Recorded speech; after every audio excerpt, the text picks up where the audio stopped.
Hello, it's me, Mr. YouTube now. Um, Hello. I'm here to stream some art. That is what I usually do. Hello everyone. Hello, Mr. YouTube. Thank you. Hi everyone. I'm doing some drawing today. Doing some drawing, doing a lot of yapping. That's what we're doing today, which is the usual for my streams. Um, okay. So, for context as to why I call myself Mr. YouTube, I uploaded a YouTube video today, which is just like a bunch of my ramblings, uh, a bunch of my ramblings about my thoughts on being creative and the journey and all that stuff. It's a very basic video. It's literally just yapping and then just a few little edited things. But I hope people enjoyed it. If you watched it, if you didn't check it out, if you would like to check it out, you can go to my YouTube channel and give it a watch, give it a like. I still got to get used to editing a lot of things for YouTube.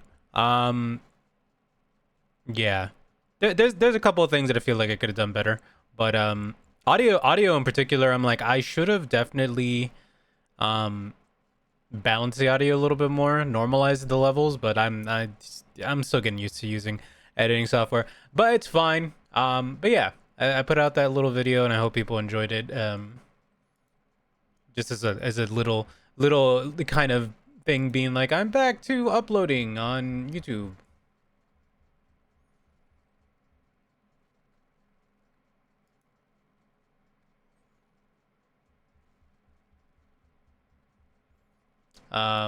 But yeah, so there's gonna be more stuff. There's gonna be more stuff very steadily down the line in the future. More art related stuff on the main channel and more gameplay stuff on the other channel, which is how I want to like focus it. Which has been a lot of work for me, but at the very least, it helps me kind of organize what are the vibes of both channels and what I want to do for them. So there's that. Um, so hopefully you enjoy both. And any future content that is going to be coming. Anyway, so today we're drawing this. There's a new animated series being started on by Glitch very soon called Gameoverse, being done by one Rubber Ross, aka Ross O'Donovan, who has been inspiration for me since a very early age. Um, So, and I've been excited for this since he first ever talked about it, like years and years ago. Sorry, I'm moving my cables around because there's like a bunch of cables all next to each other right now. I want to get into digital art so I can make FF14 characters. Novicat, I think that's admirable, but I think after you, when you get around to actually like having to draw the detail of FF14 characters like armor and stuff, you want to not ever draw an FF14 character ever again. That's at least how I feel most of the time. I don't mind doing it when I've been asked in the past, but I hate it. It is so time consuming. But if you feel like you're up to it, go for it. Nothing's stopping you. But yeah, this is Kit. Well, these are all kind of the main characters of the new show that I'm drawing here. So the show I think is coming out in like 2 days, I believe now. So yeah, I'll be drawing this, but also in a little bit I want to like talk about. I want to actually go in depth talking about the new starfox designs. Um, I want to talk about the new starfox designs a little bit more at length because I feel like I've only really touched on my thoughts on them, and I see that there's a lot of thoughts people have about the new starfox stuff. So I want to actually get into why I don't think they're bad designs. They're just different. And you don't have to agree with me. I'm just giving you my take on it. Is that going to be a YouTube video? Yes, it is. That's part of the reason why I'm doing it. There's that one race I see all the time with a lot of specky looking details. That's the dragon people, the Ara. I play one of them. So, trust me. I know the struggle. But yeah. You're liking them more as they go on. This is the problem I have with the reactionary takes.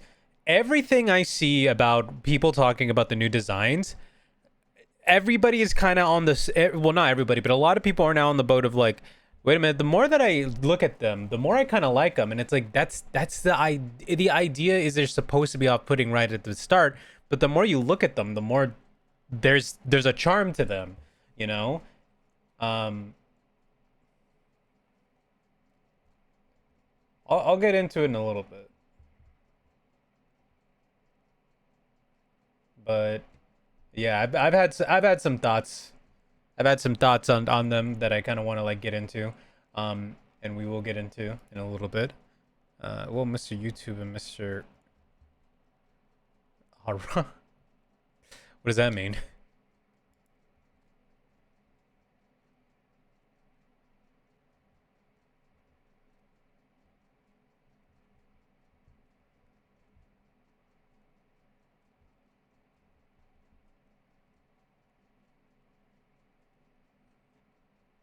Uh, but I hope you guys enjoyed. For those of you who did check out the YouTube video, I hope you guys enjoyed my rambling, I guess. I hope it resonated with some folks. I know it's not a video that's going to like I'm not expecting that video to perform super well since it's literally just a guy talking, but I hope that it at least resonates with some people who maybe are feeling a little stuck, you know, at the very least. Oh, it's getting close to 100 views. Oh, hell yeah. I consider that a win in my book.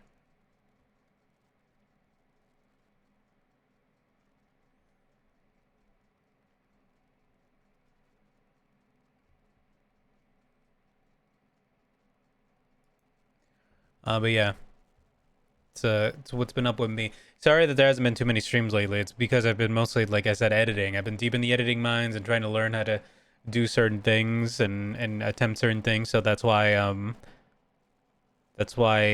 I haven't really been streaming. On Monday, Monday, yeah, Monday. On Monday, it was kind of like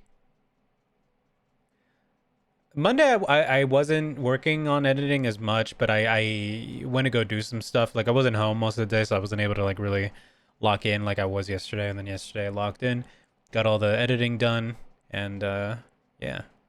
Now today I'm no longer editing, so now I get to actually do some streaming, which is usually what I enjoy doing. So you know, I go for a while without streaming and I end up missing it. So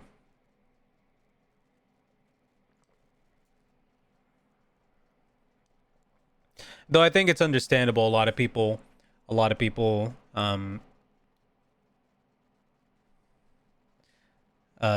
I think it's understandable that because like a lot of people usually will.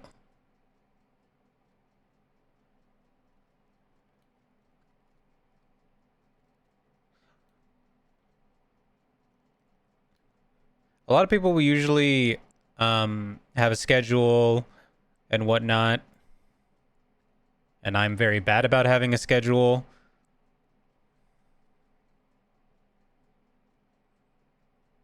And even some people will stream like 5 days out of the week, and I don't have that kind of time, unfortunately, right now, so I can't do that.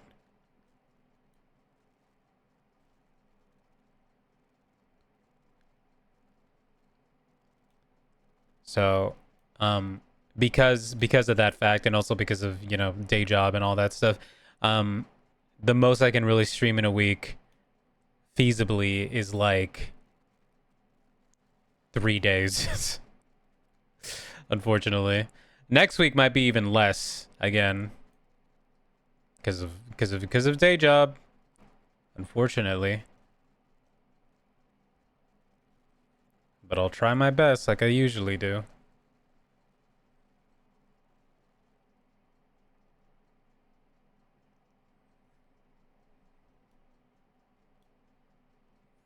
But I hope everyone's been having a okay week so far.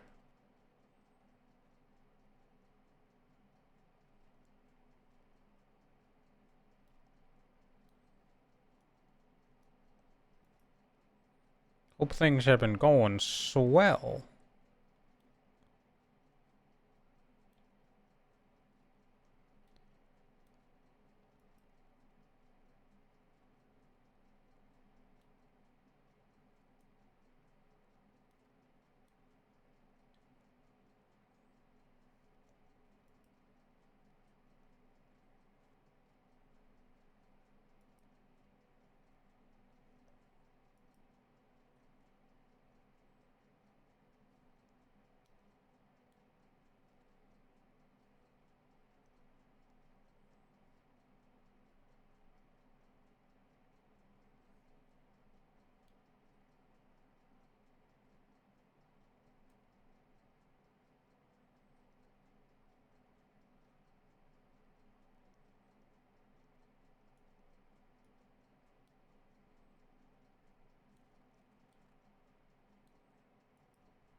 see.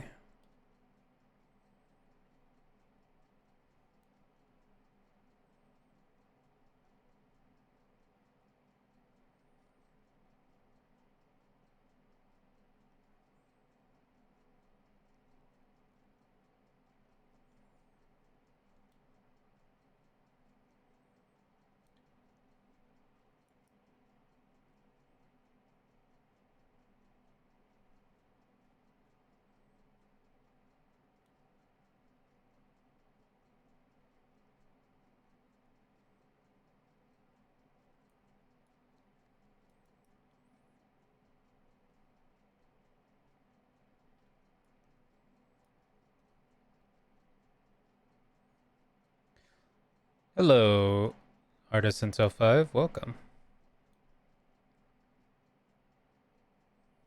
Welcome. Kind of just tightening up a sketch that I've been working on.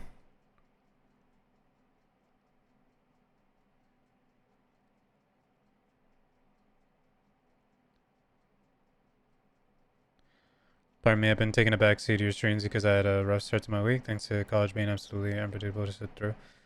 I don't apologize. This is my first stream of the week, so you haven't really missed much, to be honest. Yeah, you really haven't missed much. I've been in the editing mines all week, so I haven't had a chance to stream.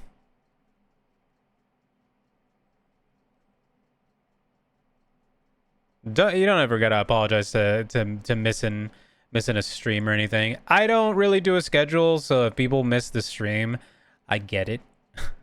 You know, I kind of just stream on a whim.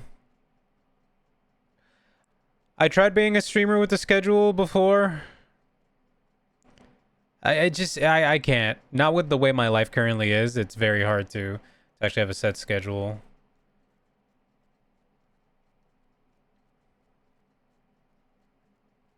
It's progress on the kid fan art so far. Thanks.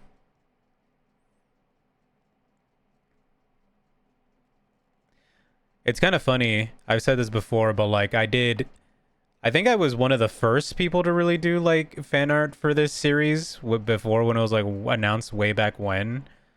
That's where like my original kit fan art came from. For those curious, when Ross originally announced this series, I had drawn this back in 2018, right? This was my original kit fan art from way back when. Her design was also slightly different back then.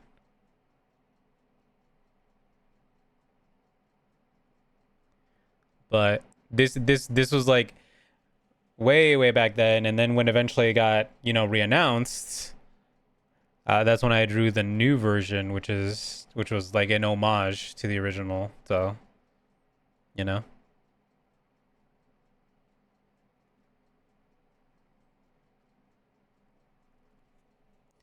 So you know, I think I was one of the first people to really jump in on doing fan art for this series, and I could say that too.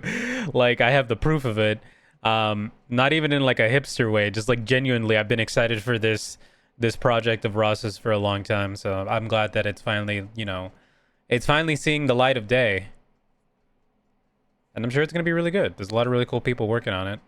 Um, both of these poses are inspired by Mega Man characters. This one is inspired by old art of Roll, and then this one is inspired by a Mega Man X pose. Because obviously the main inspiration behind her is like Mega Man, so makes sense. At least I'm assuming it is.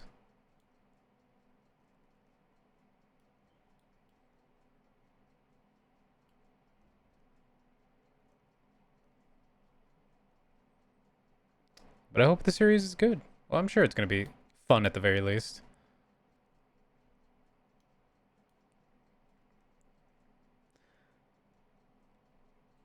Mega Man generally makes a good reference use.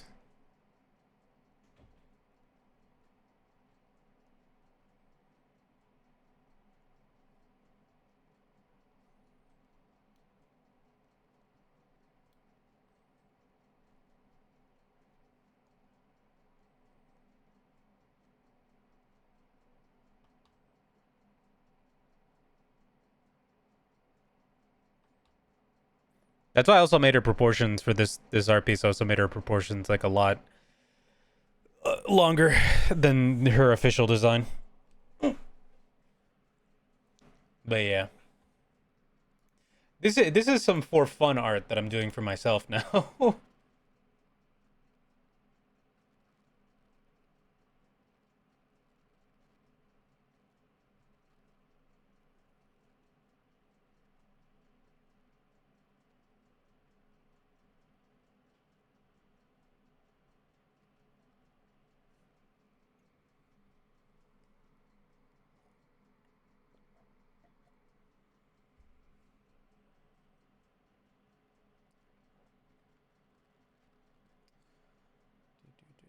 I was gathering right before I started stream. I was gathering like reference pictures for like I was trying to get all the promotional pictures from the new Star Fox. I was trying to get as many of them as possible because I want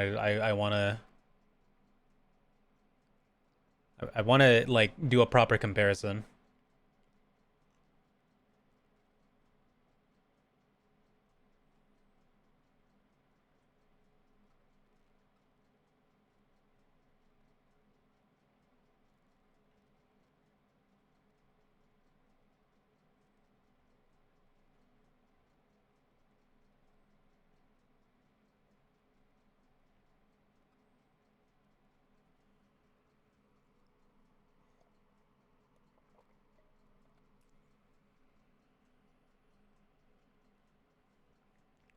Did they say if this is a pilot to try and pick it up as a full series like they did it with the Gaslight District?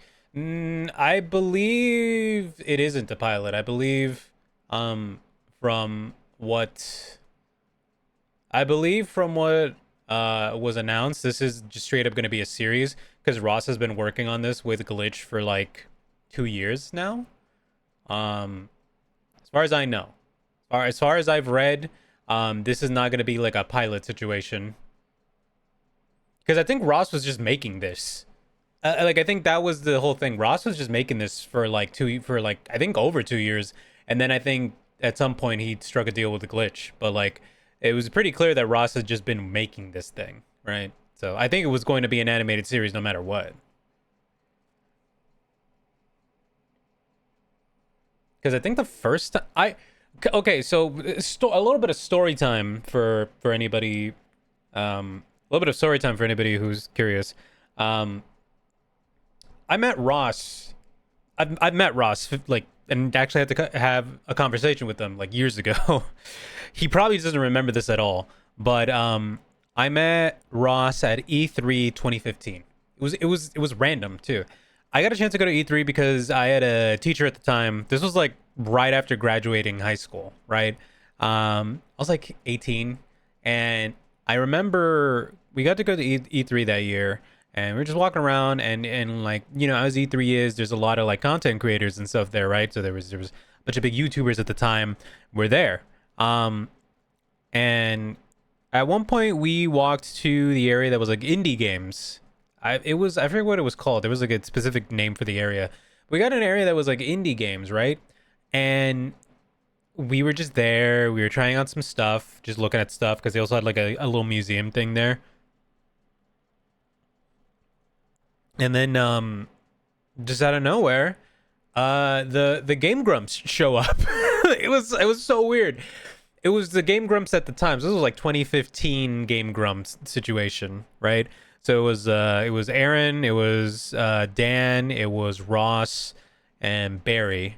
When Barry was a part of their team at the time, and I got to talk to Barry a little bit too. It was mostly Barry and Ross. I think my friend went to go talk to Aaron and Dan, and got pictures with them and stuff. But I I remember I had bumped into Ross, and at the time, I think it was about the time he was, um, I don't know if he had already announced Gameoverse back then, like that he was like trying to bring it back or not, because it was originally like a series that he did like as a little comedy series, like ages ago, on Newgrounds, but I don't know if he had announced that he was like bringing it back. But I remember I got a chance to talk to him there, and we were talking about animation. I told him like, oh hey, I've been a big fan of his since like early Newground days, and part of the reason why like I wanted to kind of like get into animation when I was younger. And I remember at that time he was talking about like, oh yeah, I'm planning on this thing, and he was essentially talking about how he was Well, he was telling me how he was going to, you know, do Gameverse and stuff like that. Like he was planning to bring it back and do something a little bit more involved with it and whatnot. He didn't go into super detail. He just said he was like that's what he was planning on doing and stuff, you know. Um, and then we just started talking about games and stuff like that too. But it was like a nice talk. And I I I remember that was 2015, which is crazy to think about, but like that was like the first time I'd heard about it, and like after that I was like really excited to just see more of what he was talking about.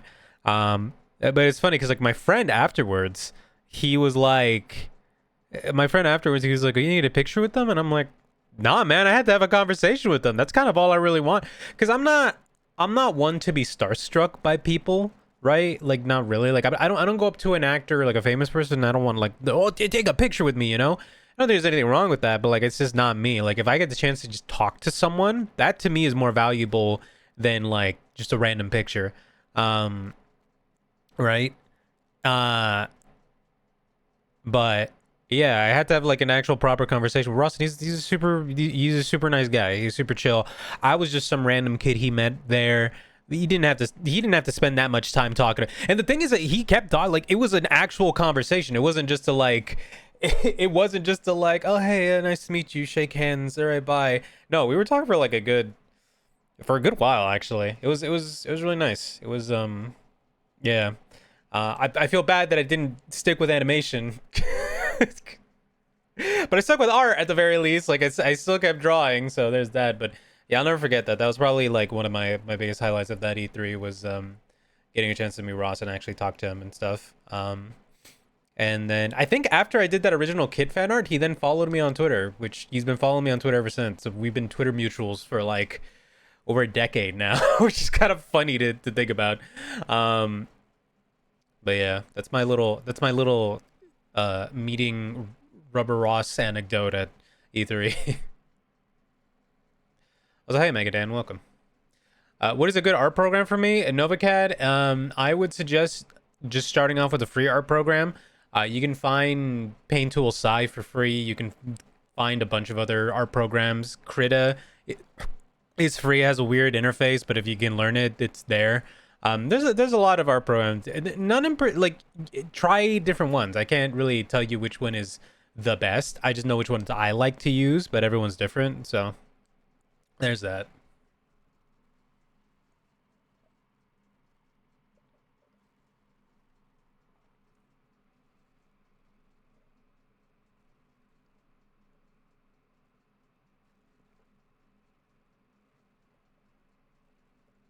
Mm. Sorry, I'm finishing up my coffee. I usually will drink coffee right before a stream.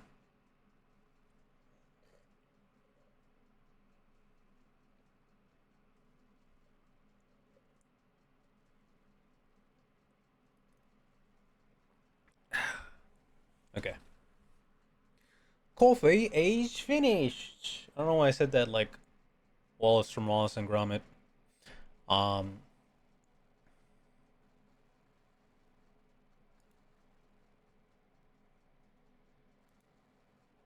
let me see.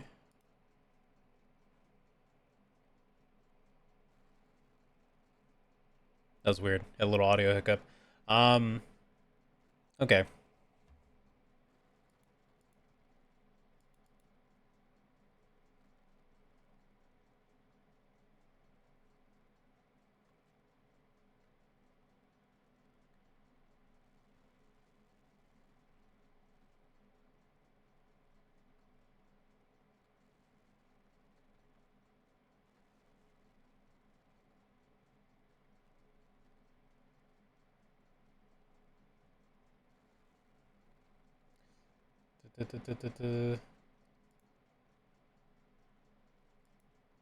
Hold on, everybody. I'm getting some stuff.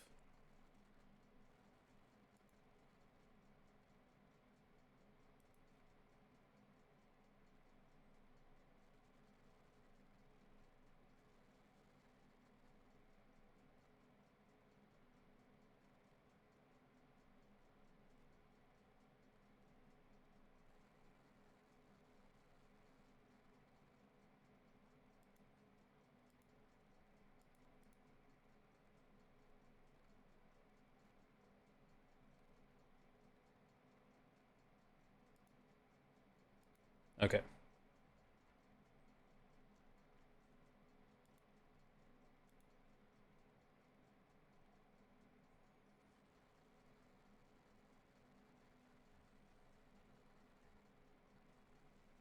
All right. So before we continue on the kit drawing, what I wanted to do this stream is I wanted to do a little bit of a, I wouldn't say a rant, but I wanted to do like a little bit of a discussion, right? Sure many of you have heard my thoughts. Well, not many thoughts, but I'm sure some of you have heard my thoughts on the upcoming Star Fox game. Right? I'm gonna pull this up as an example. Okay. We're gonna do an interesting window thing here. All right, let's talk about Star Fox. Let's talk about Star Fox. So we're not gonna talk about the this isn't talking about the game. We're not talking about like, oh, they're remaking Star Fox 64 again. Whatever. That's not what this is about. I want to talk about the actual character designs of the crew and the art direction of this game. Because I feel like a lot of people would look at the stuff that I generally make or the stuff that I generally promote or the stuff that I talk about and would say, well, Crow, you're not a big fan of realism, or you're not a fan of like when things aren't super stylized and whatnot.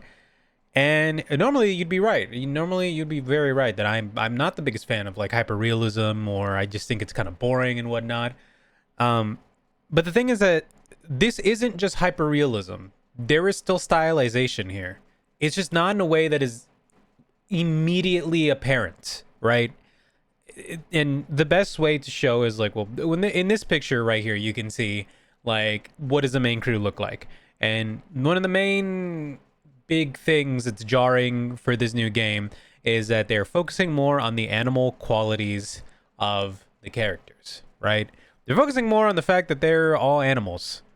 But that's not the only thing they're focusing on, and this is probably the most important thing that I feel like is getting glossed over constantly, which is it's not just that they're animals, it's that they're aliens.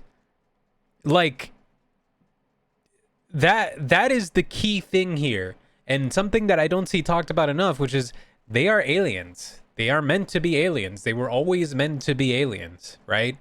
And so what we have in the new designs is more of a focus on them being aliens. Because before, let's be real, they were just animal heads on regular people bodies with like fur. That's like, they were literally just animal heads on regular bodies, which is, you know, it's not bad. And like many other things have been doing this for a long time, but it doesn't like it's not as interesting when you think about it, you know?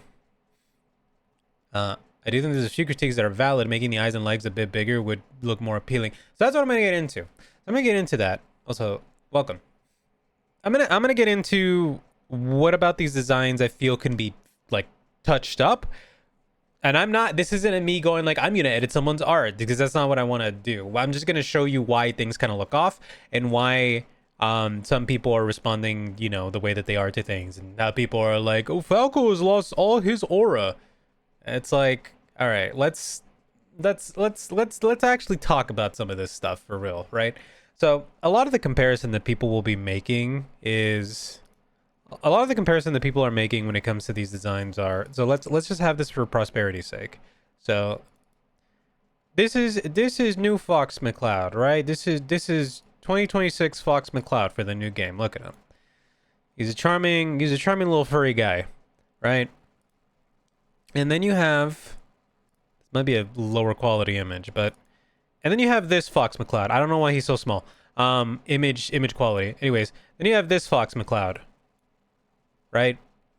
And this is the Fox McCloud that everyone has been using as like a reference point because it's the most recent of the recent game, which is Star Fox Zero. But even this render is from his Starlink cameo or whatever. But whatever, it's pulling from the Star Fox Zero design, which is done by Platinum. Which the Star Fox Zero design was designed by, let me get the name of the artist. was designed by, this is a fun fact, um, one of the original artists for the Breath of Fire series over at Capcom, uh, Tatsuya Yoshikawa, right? Was the original designer for this version of Fox. But it carries something that is been common with like this version of Fox, which has been adaptation of the Smash Brothers version of Fox, which is in itself has been an adaptation of the Command version of Fox.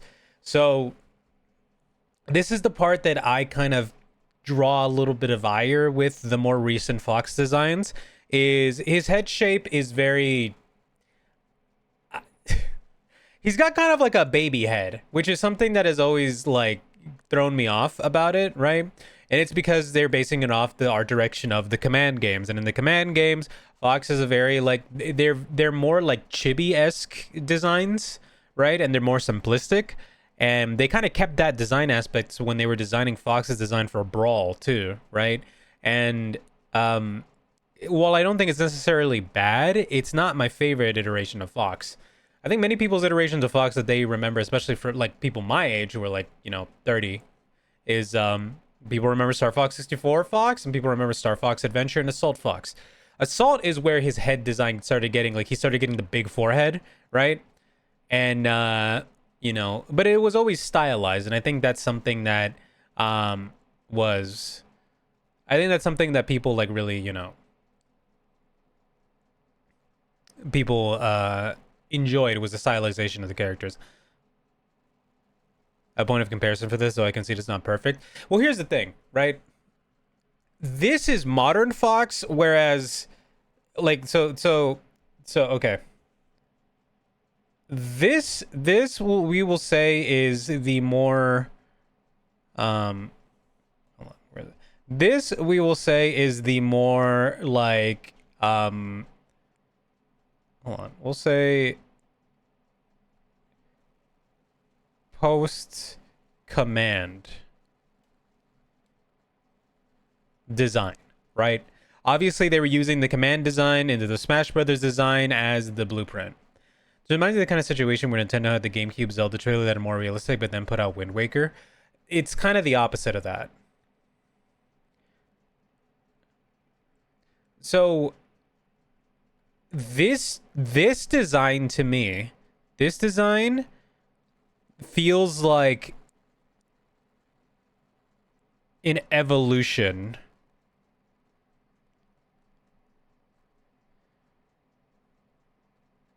of Star Fox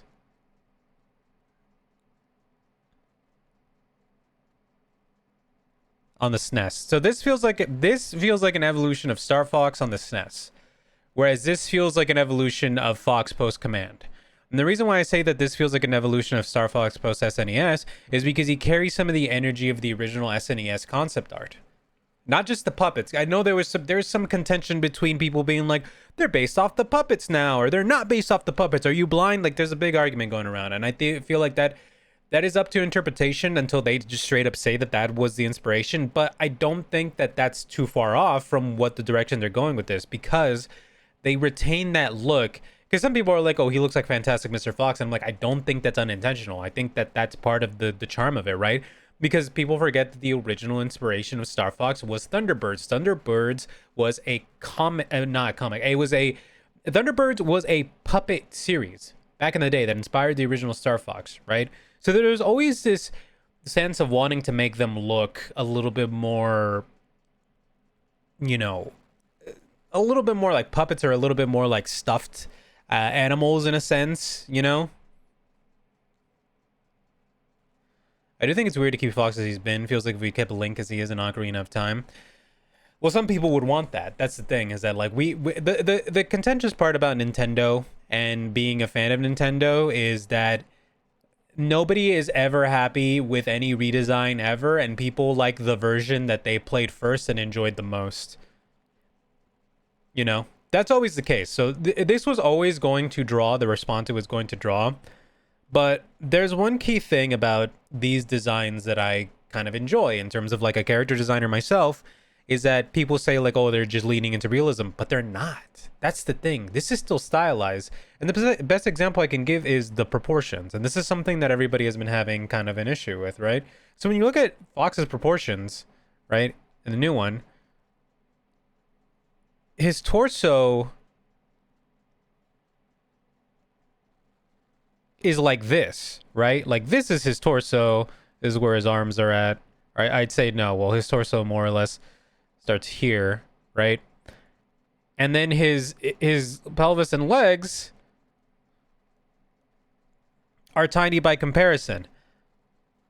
When you actually look at like the silhouette, it's still stylized. It's just with a hint of realism, right? Like these are still very stylized proportions. It's just that now he's got more of like a realistic fox head instead of like a cartoony fox head. But even then, you know, it's still stylized. It's not exactly like hyper realistic. Like there's still aspects of it. Like Fox still has his general eye shape, which is like this shape, right? Which is we see carried over from here where his eyes are that shape. There are still aspects of Fox that are there, that are part of his typical design. And on top of that, I saw another person, I forget who it was, but I saw them point out, so he has paws at the bottom for his legs, but he still has regular humanoid hands with 5 fingers. Isn't that strange? Isn't that such a weird contradiction for a character design to give him like human length arms and hands but give him animal feet? Almost like he's an alien. So that's the thing, right? And this isn't me saying like you have to agree with me or you have to enjoy the opinion that I'm giving here. But what I think is interesting is that they are leaning into having them be more alien-esque, right? Being more uncanny, which is what they should be, because that's what they are, right? But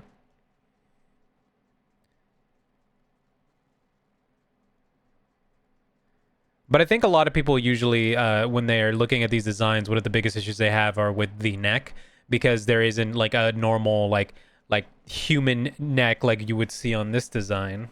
Let's say let's play with both of them so we can see what we're looking at, right? So if I were to do this similar thing for this version of Fox, we would see, you know, general proportions, right?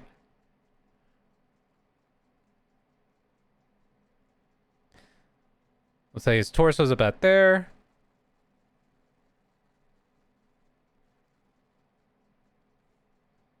His legs about here.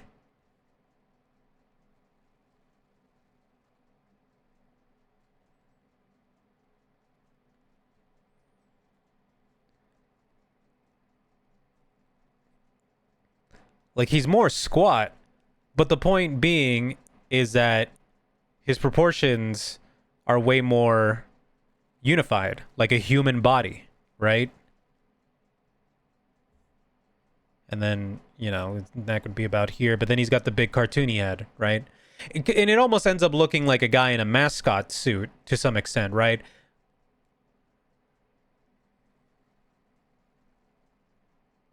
I heard the original Star Fox weapons were designed by the guy who would later go on to direct Godzilla -1, Takashi Yamazaki. I don't know about that. I can't say Gary. I don't know about that detail. Maybe, who knows? I won't say no, but I wouldn't know. I would have to search that up myself. But when you look at the breakdowns, right? So, you know, if I were to do, wait, hold on. But if I were to do this and just show you just the construction of their bodies, you know, this is regular Fox that we've had forever, and it's just like, oh, look at that. It just looks like a very squat guy, right? Still overall like normal proportions, whereas this one, it's like New Fox has way more of just a general like exaggerated frame,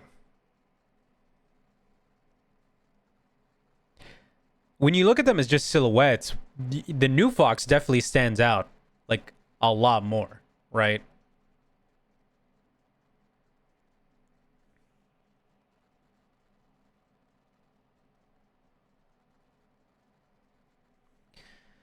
So there's that.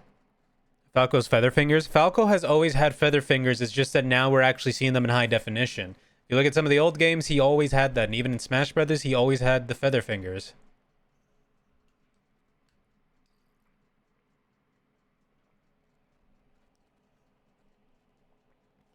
Listen, I'm also calling people out on not actually paying attention to these designs over the years and instead just having a meltdown when the new designs get shown off. And I'm like, no. I'm gonna go on a tour on why the new designs I feel like are just an evolution of the original vision of Star Fox, right? Part of the other reason is I think a lot of people misinterpret what the actual like thematic story of Star Fox is, which is like, hey, these guys are mercenaries. Their jobs are to go help during wars or battles and to kill people, right? Like, let's be real. That is their job. Like, they may work for Cornerian military most of the time, which in our eyes, in the game that is displayed to us is the good guys, quote unquote. They are still like dogs of war, you know? I always interpret them as fingers covered in feathers the way Fox hands are covered in fur. Well, that's still technically the idea. It's just that Falco now has the big feather, you know, on his hand. But anyways, but this is what I mean though. Like with these designs, is like there is much to draw from in terms of like how to make them interesting, and even you know even if we actually look at what's going on in the design, right? So this is something I actually want to talk about, which is the detail in the costuming. And the new one, they're definitely going for a more grittier, realistic look. I say grittier, but obviously it is still Star Fox, and who knows how much more darker they're going to try and make the story. But the whole idea is that we're getting more of like a proper tone to what is going on during the story of Star Fox 64, which a lot of people seem to forget that the game literally opens up on a just city getting destroyed and people like dying and stuff like that. So it's like obviously they're gonna try and give it a little bit more of the gravity that it probably is deserved in that situation, for better or worse, depending on who you are, like, and how you feel about that stuff. But one aspect of this design that I like is that there is a bit more of an emphasis on them being pilots. And you would be like, well, what do you mean? Their older designs also have that. I'm like, well, here's the thing. Their newer designs actually go even deeper into the idea of them being pilots. And one of the best aspects of the new design that I don't see too many people talking about is the fact that they all have these harnesses, right? You see these harnesses that are literally built into their jackets. So I didn't realize what they actually were, because I'm like, oh, is that just like a cool little like accessory detail? No. On the back of their outfits, you can't see it here, but on the back of their outfits, they have like a ring. It's like a magnetic lock. And on the R-Wing, like the actual R-Wing itself, when we see the seat, it has a place to socket that lock into. It's their harness for when they get into the R-Wing. They're always wearing it so that they don't have to buckle in. They just sit and it auto locks them into the seat. It's such an ingenious bit of like sci-fi spaceship design. When I saw it, when I actually paid attention to what it was, and it's like, oh yeah, we're actually seeing what their harness, like them being harnessed into the thing, and how it's easy for them to just jump in and jump out of the R-Wing like at a moment's notice if they need to, and not have to worry about like, like strapping in and all that. And it's such an immaculate little detail of their designs. But we're not even getting into one aspect of the new designs that I think, again, a lot of people gloss over because everyone's too busy being like, well, Falco looks kind of dumpy and weird and lost his aura. But let me tell you about why I don't think Falco has lost his aura. And you can disagree with me. Again, you're more than welcome. But let's look into what Falco's actual design looks like, right? So this is Falco's design. One aspect that people are not actually talking about with this design is that he's not wearing the same kind of jacket as everyone else on the team, because his jacket he modified himself so that he could wear his original outfit underneath. And what I mean by that is Falco was originally part of a gang called Free as a Bird. when you look at his design in this game, you can see, and you can kind of see it over here in the group shot of them, he has his original gang symbol and name on the back of his starfox jacket, sort of showing that he never fully let it go, right? That he's both still a member of that gang and a part of starfox. And on top of that, his outfit has the darker sleeves. And the aspect of it that I like about this is he has metal pauldrons on his shoulder, a la like Mad Max style metal pauldrons on one of his shoulders. So he looks still like he's part of some kind of like space gang, right? It's tiny details like that that I'm like, wow, they really thought these designs through, you know, in a meaningful way that's not just let's make them hyper realistic. There's a lot of things going on here, and I feel like not enough people are giving credit to this. Like, yeah, is it weird that he's got like just a regular bird head now and he's not as like sleek as he used to look? True, I will agree with that. And you know, if we're gonna get into like what people's issue with Falco's actual design is, it's literally his proportions. Because if we go here and we actually draw, you know, when Falco's standing up, he's got a very much like a tube body. Like his body's proportions are very tube-like, you know? There's not a lot of break in the shape.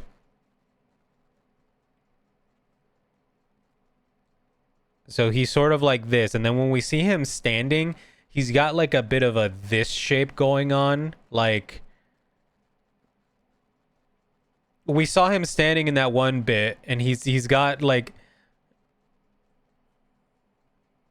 he looks like he has scoliosis. Like we saw him doing this, right? And everyone was like, "Oh God, Falco, what did they do? What did they do to you?" Right? Um, and I think that could be alleviated in like them actually going and tweaking his proportions a bit, right? And I think that's the key. So, you know, his general head shape is like this and like that, right? I think what they just need to do if they really like, if they decide to go forward with these designs, is to just break up the silhouette a little more. So make him a bit more heavier on the upper body, right? So like give him more of like this kind of physique to complement the fact that he's got like these like wider hips because of his bird legs, right? The one thing that I see a lot of people doing in they're like, oh, redesigning the new designs or fixing the new designs, is that they just get rid of his bird legs. And I think that that's the wrong approach. I also think it's kind of lazy. Because the thing that makes this design so interesting is the fact that they are focusing on the bird aspects of his legs, you know? So it's like, all right, now make those look better or make it work in a more interesting way. And it's like, guys, we have the Rito from Breath of the Wild. We have bird people already that have these kind of shapes. Like we have the blueprint. We can make them look cool. Like, I don't know. It's one of those things that like I've been seeing people do the redesigns and it's like you just designed old Falco. You didn't even like try to make this new design interesting, you know?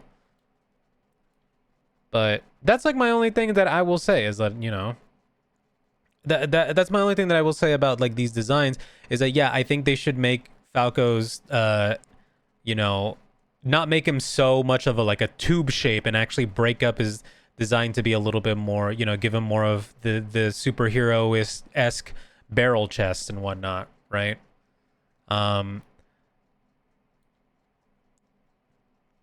And I do think that his eyes could stand to be a little bigger. That's like the one thing I will say. Like proportion wise, I think Falco is the one that kind of would probably need the most tweaks, but he's also the only one on the cast. Well, no, actually, he's the only bird on the cast. Everyone else still has like mostly pretty consistent shapes. It's funny how like Peppy and Slippy are, well, Peppy for the most part is the one that nobody has an issue with because everyone's like, oh, well, Peppy just looks like Peppy, and it's like, yeah, they nailed that one.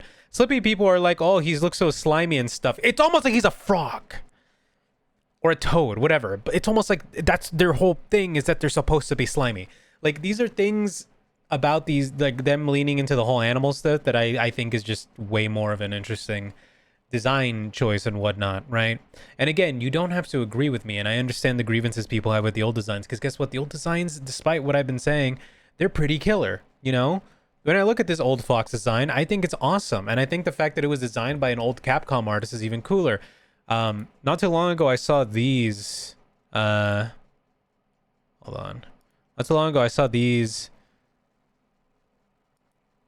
images going around, which people were being like, oh, these look way better. And I'm like, I don't think it's that they look better. They're different. So these were the original like character head sketches, designs that that Yoshikawa did for Star Fox Zero, right? And I love these drawings. I think these are some of the best that the characters have ever looked for what they were going for in those games, you know? I think that for a game that is supposed to lean into more of an anime like kind of aesthetic, which is what Zero was trying to do, because again, it was being developed by Platinum Games, who usually excel at that kind of thing, right? I think it's a fine design. But I think for something like Star Fox 64, in which they're trying to focus more on the dogfighting, like Star Wars-esque aspect of that game and that story, I think them going for more of a realistic slash alien look is just smart. I also think it gets people talking about the game a little bit more too, you know? Because yeah, they could have just gone with these designs, right? And sure, people would have been like, oh hell yeah, we're just you know. But I feel like it wouldn't be enough to draw people in, right? But yeah, that's like my takeaway or my 2 cents on on the new designs. Is I just think that they have really interesting silhouettes. I think that down the line they could definitely make these designs like very strong too, if they just tweak a few little like proportion things. Like I agree with people who say that I think Fox's feet should be a little bigger. I think him having like the little tiny paws is what makes it look so off-putting. But I think I love this design though. Like I look at both of these designs and I'm like, I like both. I don't know. Is it so crazy to like both designs, to think, hey, these both look great in their own right, you know? I don't know. I don't think that's too crazy to say that, right? Because when I look at the shot of them together as a group like this right here, I'm like, this looks great. This is Star Fox, you know? I don't know. That's just like my thoughts on it. I also think, you know, if I can say one thing about stylization and realism and whatnot, not every instance of realism is a bad thing, you know?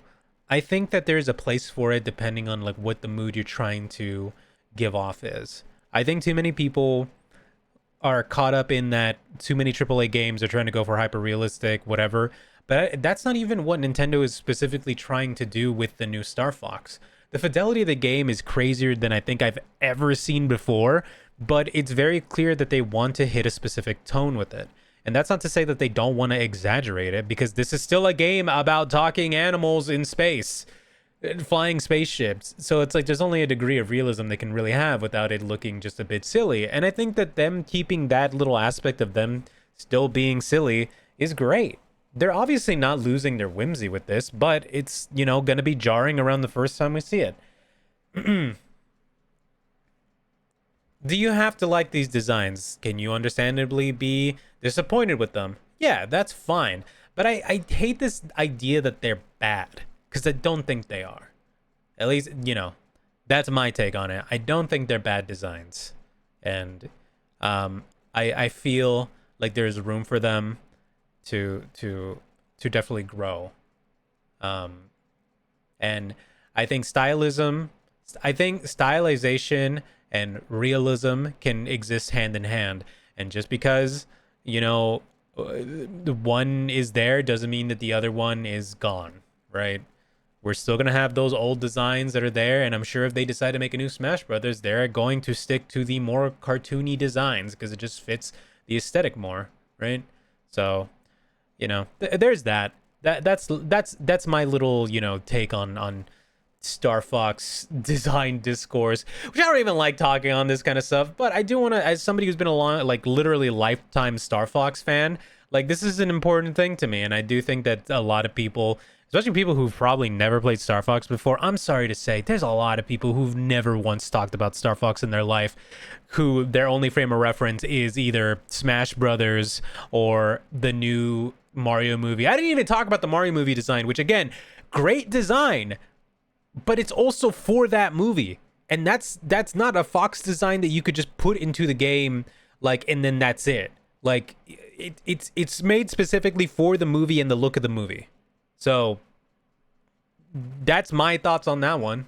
You know, it's not like when they put Sonic and Wreck-It Ralph and it's just Sonic. They didn't change his design at all, right? They don't like Fox's literal animal feet now, though. That's the thing that I was talking about at the beginning. The whole them deciding to give them the animal feet but the regular people arms is to emphasize the fact that they're aliens. Because that's what they are. They're aliens.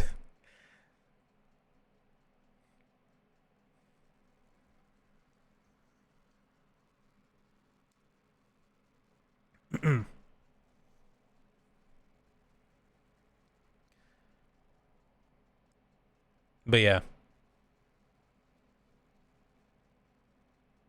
I think as a character designer, here's I think one last thing I would say. I think as a character designer, um, as a character designer and somebody who is adapting like classic designs, I don't think you should be afraid of taking big swings. I think you should take any kind of swing you can because it'll at least be more interesting, right?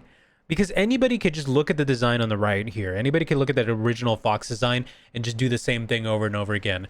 But to decide to swing for the design on the left and try to actually make it work and adapt an entire like franchise to that style, it's a hell of a swing. And I think that as we've seen, it gets people talking. It's people actually discussing what aspects of these designs work, what doesn't, and you know how we can evolve them.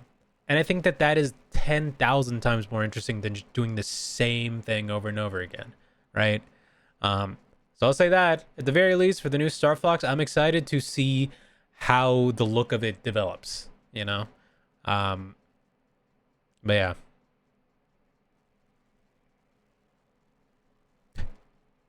For context of people on the stream, this is most likely, this segment of the stream is most likely going to be turned into a YouTube video as I talked about the designs and like art stuff relating to these characters.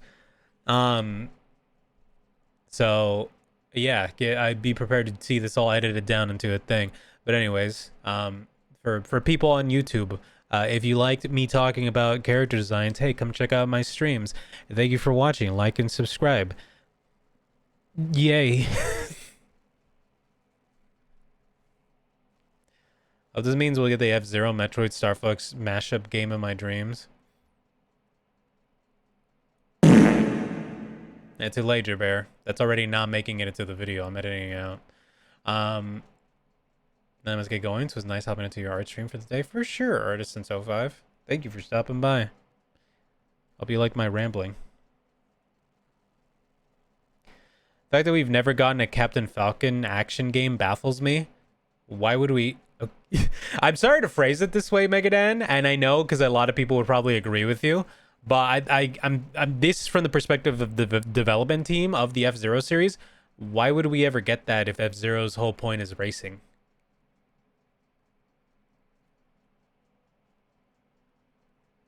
The only reason Captain Falcon has any kind of like action thing attached to him is because of Smash Brothers. That's not because he's a bounty hunter. Yeah, but he's also a racer. Like, he's a bounty hunter, but he's primarily a racer within the F-Zero universe.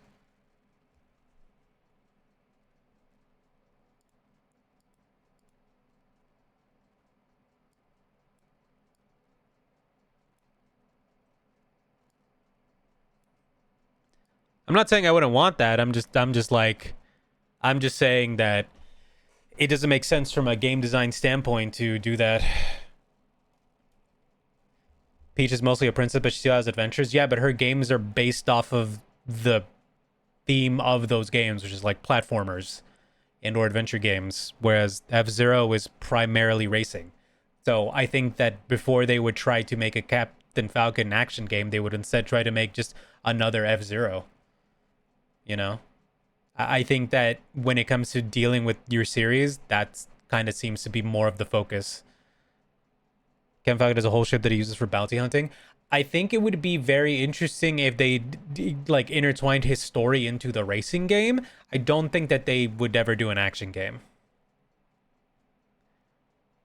Yeah, he bounty hunts by racing. Like literally, his marks are through the races. You know, like so. There's a story mode of F-Zero G. Yeah, that's what I mean. Like that's what they would do. Megadan. I'm not saying I don't like. I wouldn't think that'd be interesting, but I'm saying like as a design developer, it's like, why would you, why would you take the F-Zero series, which has not had a game since F-Zero GX, and turn it into an action game when the whole point of F-Zero is the racing? It'd be more interesting to do a new take on the racing and have a story where you see more of Captain Falcon doing his thing than to just make a straight up action game. Because Captain Falcon is cool. I agree with you. But that's not how game design that's not how game design would benefit from that. Also the version of Captain Falcon that we all like pretty much think is cool is the Smash Brothers version, not the in-game version of Captain Falcon. Those are two distinctly different characters.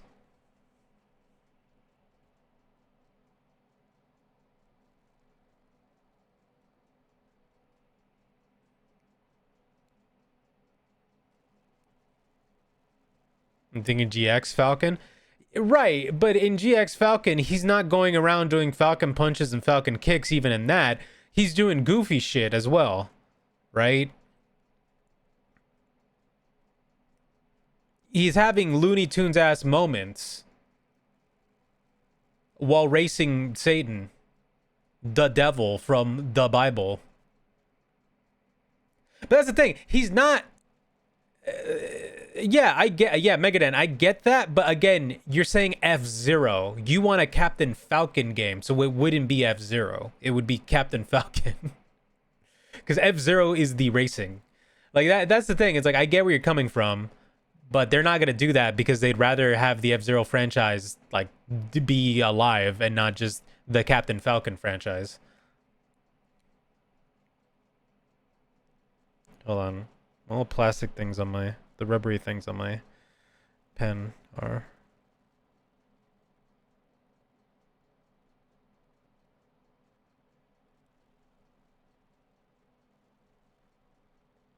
That's fine. Well, then, Megan, this is literally just like a conversation of you saying I want what I want, and that's it. Instead of like actually talking about new interesting things that the F-Zero series could do. Yes. Okay. Well then, I don't. All right then. I don't know where to go from that.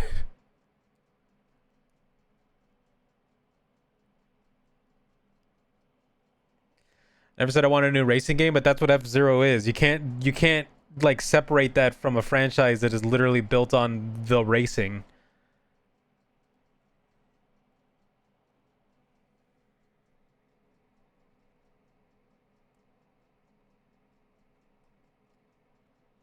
It'd be cool to have an action game starring him.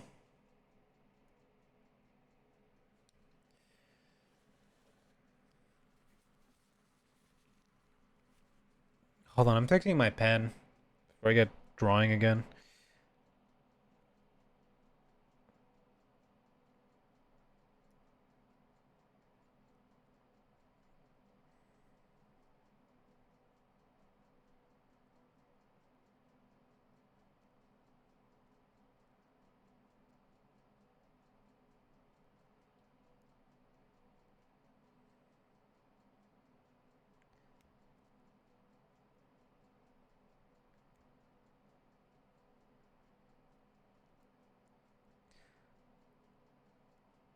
Um, what would that action game even really be though? That's the thing. Like, what kind of action game are you talking about?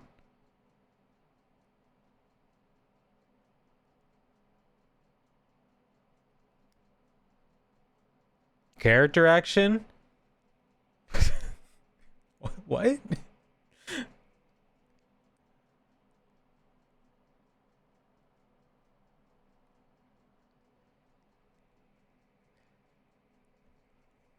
this is such a unique take on what somebody wants from a game series.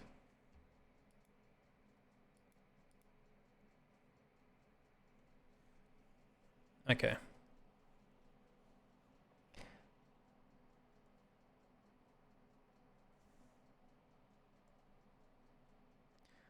DMC style act. So you just want a you just want a Devil May Cry game.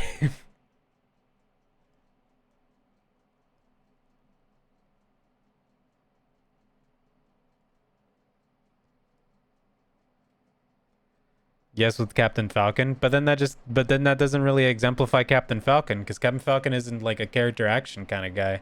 If the closest thing I would say, this is my opinion, by the way. I'm not saying that you shouldn't want that. You can want whatever you want. But I think if you were to ask me like what kind of action game a Captain Falcon game would be if you were to make him a Captain Falcon thing, it'd be the Yakuza games. I think it wouldn't be a character action game. It'd be like the combat of a Yakuza game, where his Falcon Punch and Falcon Kicks would be heat actions. Because I feel like Devil May Cry is a bit too crazy for what Captain Falcon can actually do.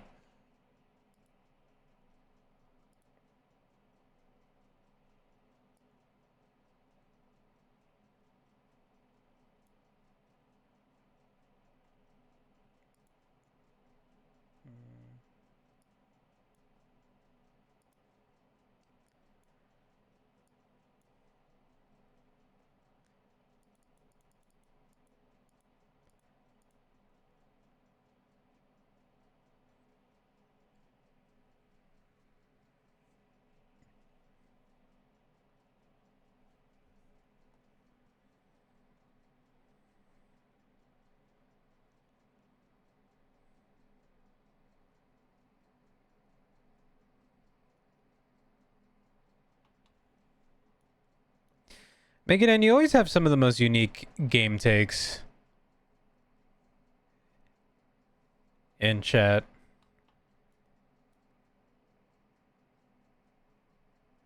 I find them fascinating.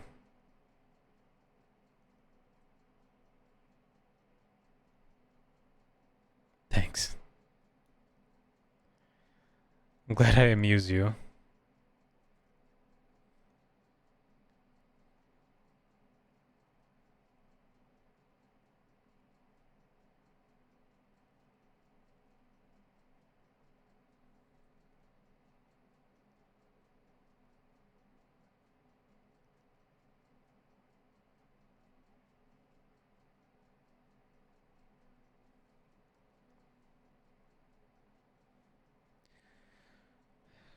Show me your moves. I think I would like to see a new F-Zero game do something cool and unique with their racing mechanic. Or just be really cool like F-Zero GX. I think that would also be cool. I think I'd like that more than anything. I think I'd like Nintendo to acknowledge F-Zero again. Especially after F-Zero 99 was like really popular.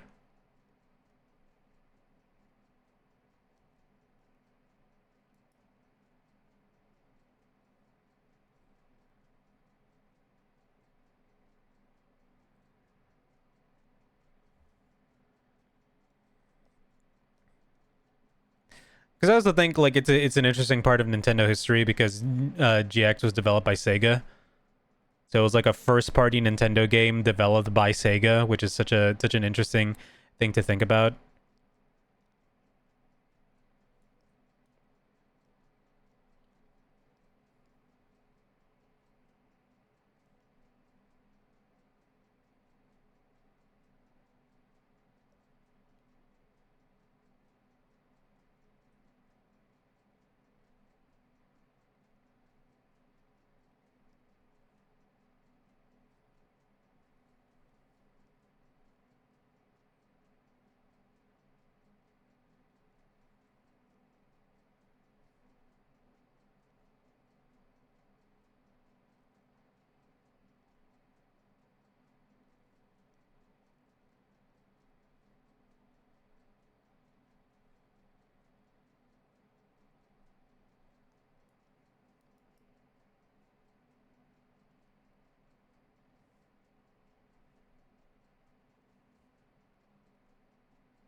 I forgot GX is on the Switch too. I should play it for nostalgia. Yeah.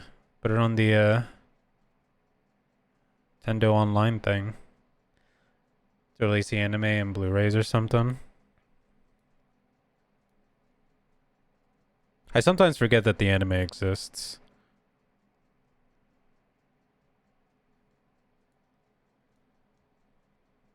Is GP Legend on there? I don't know.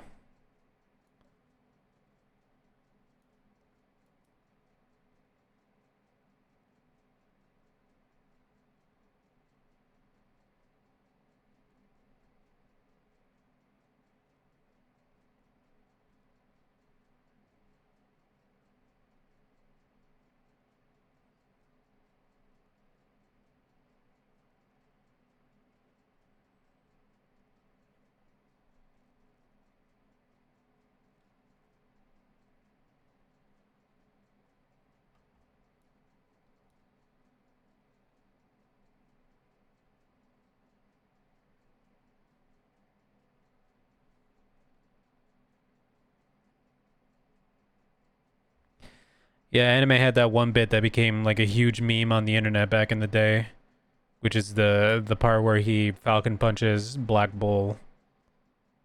It's just such a funny thing that became a meme. One of the earlier like internet memes.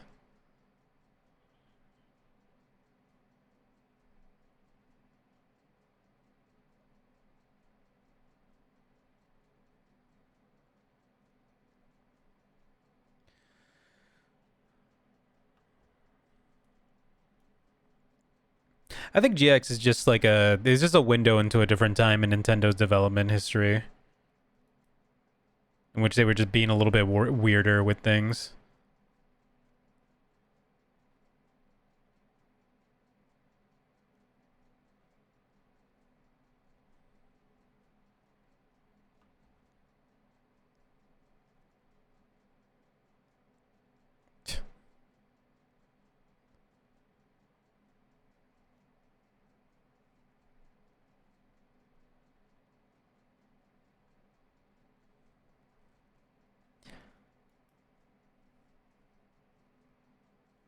When my open confusion threatens your lunch, Falcon will be unleashing a Falcon punch.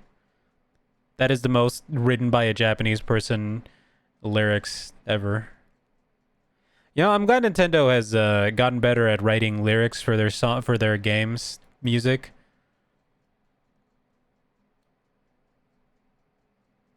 Donkey Kong and Mario Odyssey being standouts.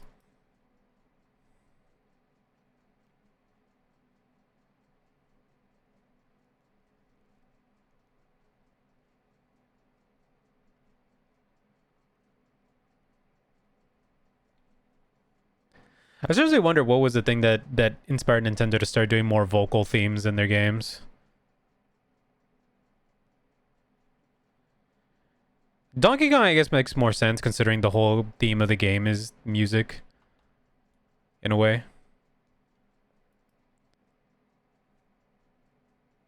Mario Odyssey was like the random one where they were like, what if we just had Pauline sing a theme song? Ironically, both sung by Pauline.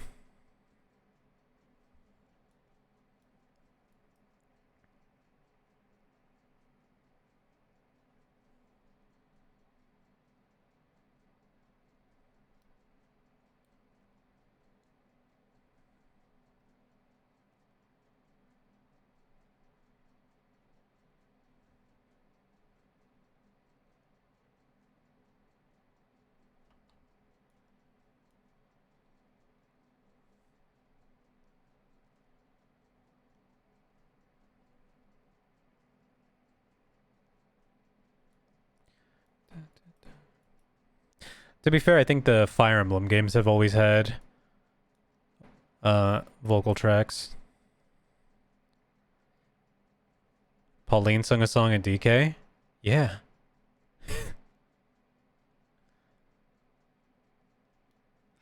They even sang it at the Game Awards.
Good song for Pragmata. It's clearly sung from Diana's POV. Yeah, it makes sense. I always have to be careful about any vocal tracks in video games that aren't Nintendo games, though, because then I'll usually get copyright strikes, so that's why I couldn't really listen to it. But that's very sweet.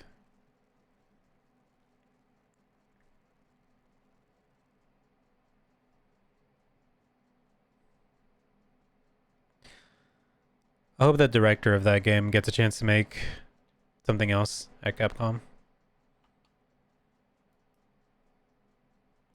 Also, man, I just got like the saddest news earlier in the week, which is that the main art director behind Lies of P left the studio, and then they immediately put a job listing for like an AI art person, and I was like, man, why? They had such a good thing going.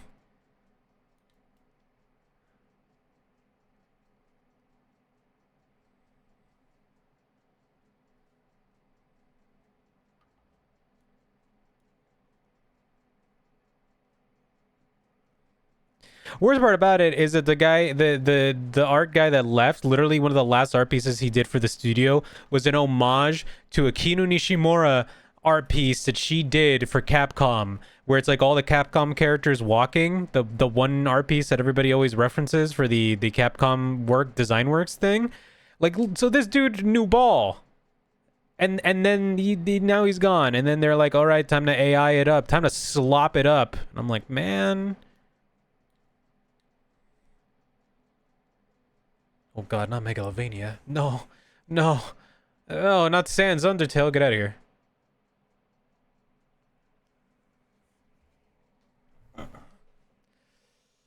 Yeah, it was really disappointing to read that, but whatever. If I find out that like actually goes through, then I guess I'm not trying Lies of P2.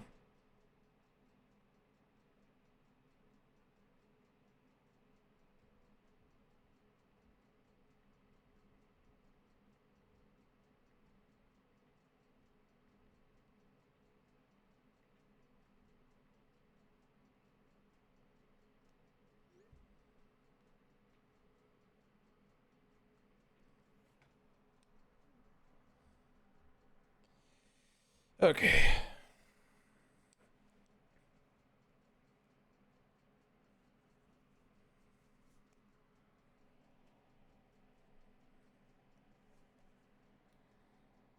Let's hear it. Nice.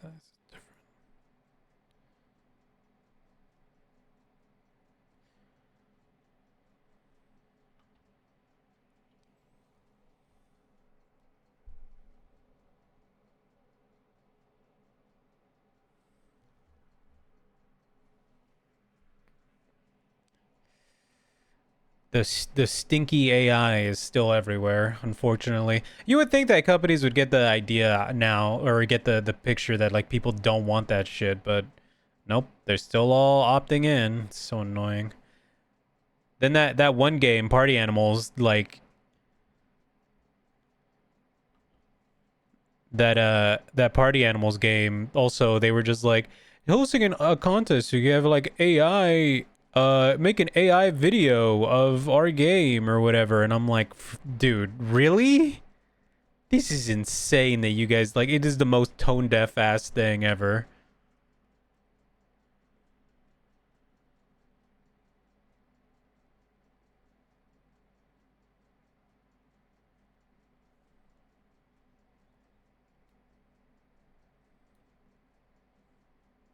So if you were somebody out there who would play Party Animals with people, yeah, don't.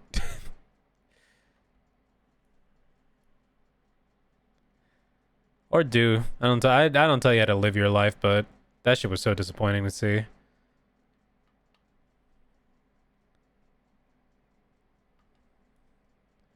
Rank and file at the companies who might know better, but they're not the ones making decisions. Yeah, it's always a C-suite. It's always some like shitty executive, um, or some like third-party marketing team that they hire that knows like jack shit about the demographic of the people that are actually playing the game and whatnot. I don't know, man. I feel like we're too far into this stuff for people to still be like relying on those kind of services like that when it's like, I don't know. It's not that hard to just go online and see what people are responding positively to be honest. Early bummed out last night that Yuji Ono died. I heard. I am not familiar. You'd have to remind me what Yuji Ono, uh, what they made, or like what they worked on. It's sad regardless that a composer died, but I would. I'm not like immediately familiar with his body of work.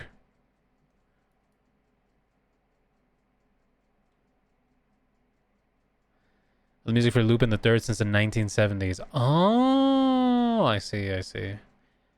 I've not watched much Lupin the Third, so I guess that's why I wasn't super familiar. But let's head to here.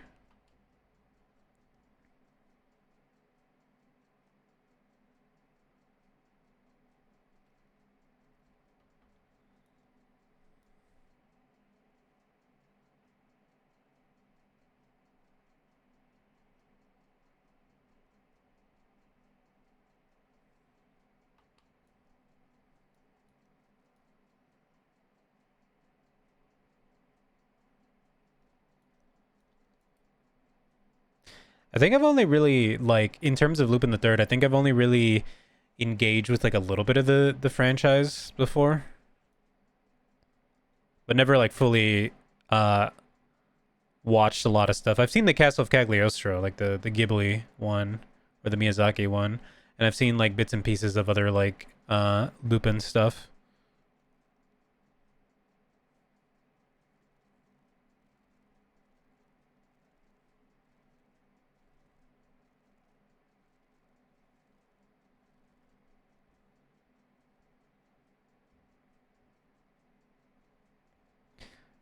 No, I'm aware there's a lot of good stuff there. It's funny because like a lot of the things I enjoy are inspired by Lupin. Like one of the funniest ones is like, what is the inspiration for Spike Spiegel's whole look in what one of the inspirations for Spike Spiegel's whole look in Cowboy Bebop is literally Lupin. Part of it is that one actor who is Spike's based off, and then the other aspect of that is Lupin.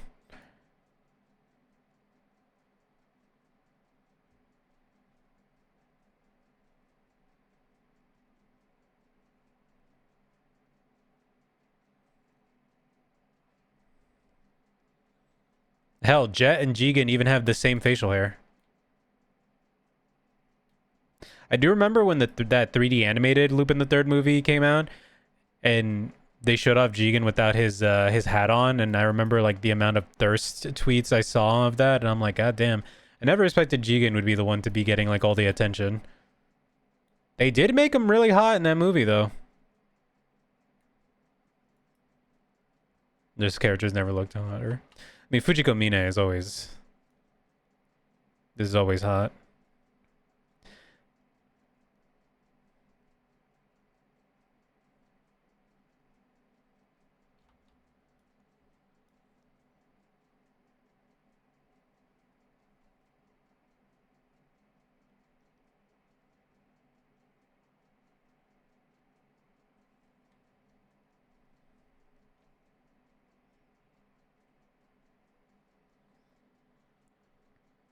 Oh yeah, it's influenced a lot of stuff, but part of it is also because it's just been around for so long, you know. That when people hear the name Lupin, like they don't think of Arsène Lupin, which is like the actual inspiration for Lupin the Third. They think of the character Lupin.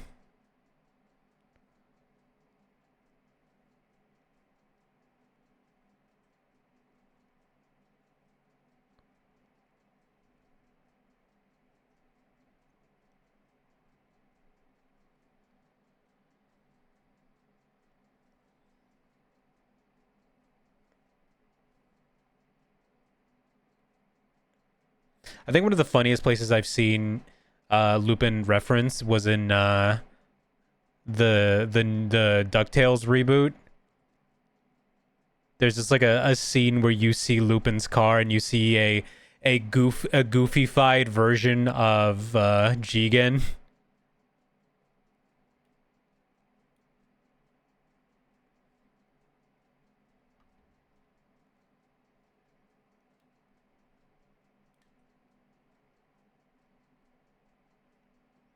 Or that's how you know like weebs worked on that show.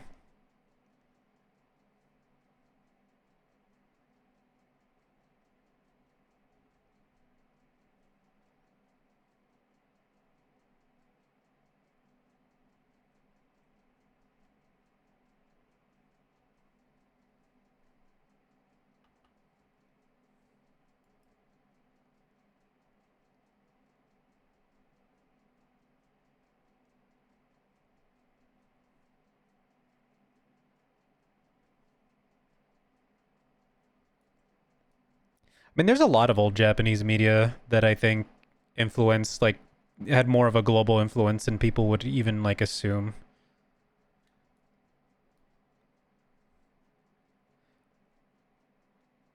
Ranma and most of the works of Rumiko Takahashi have had, like, a huge impact. Doraemon has had a huge impact. For me, it's my favorite is Samurai Jack, which I never realized until recently. Oh, yeah, there's a lot of, especially in Samurai Jack, there's a lot of just general reference to anime, specifically old anime. And she also did the music for Cobra, which is wild because Cobra is another goofy character that clearly influenced Andy's anime hit. Oh yeah, Cobra. I mean, if I could name like the most influential like Japanese like characters like in terms of media that you see references to, but just probably wouldn't be able to pick off the top of your head is Harlock, Space Captain Harlock is another one. Um, Harlock might be one of the most influential in a way that people don't even realize.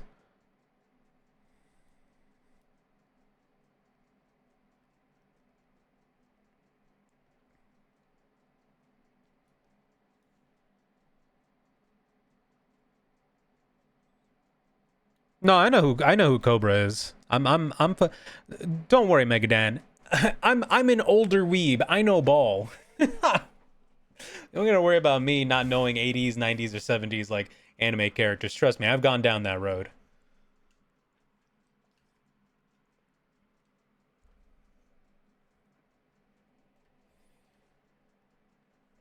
Um, yeah, you had that. You had City Hunter. City Hunter is another big one. I mean, City Hunter was super huge.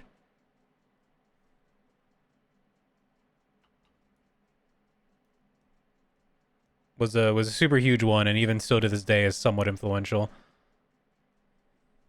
Even had a Chinese adaptation starring Jackie Chan.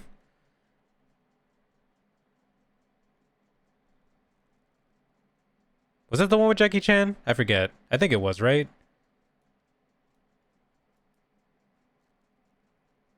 Or am I mistaken that with a different manga adaptation that Jackie Chan was in? But I think it was City Hunter.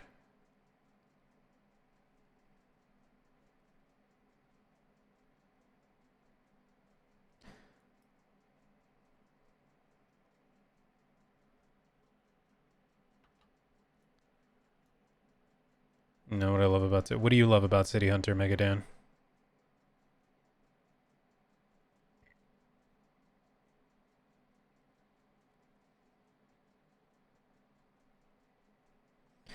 In Jump Force, they added Ryo Saiba, and his trailer had him fighting like Frieza. Comment I saw asked what his power was, and someone responded he has a gun. It's the 80s. Yeah. His power is that he is technically a part of a gag manga. So it could literally be he's like Bugs Bunny. That's the best way to kind of categorize what his like power scaling is that he is Bugs Bunny.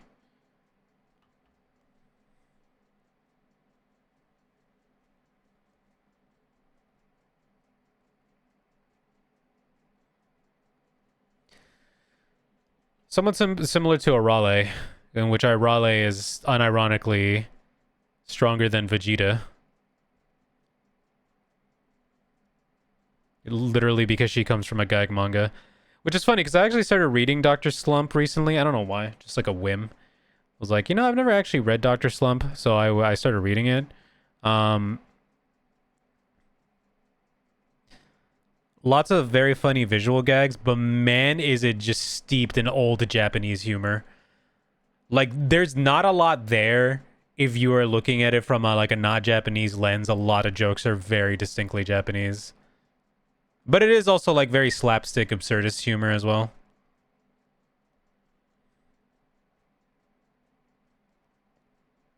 Like the whole premise is that like the doctor, the titular Doctor Slump, is just like he could find very easy solutions to common problems, but instead he just decides he will build complex machinery to solve his problems that ends up like screwing him over in the end. Lots of poop on a stick. Yes, there for some reason is a lot of poop on a stick jokes. Toriyama just really likes poo poo jokes, which if you look at his track record as a writer, it's like, yeah, that checks out, Toriyama.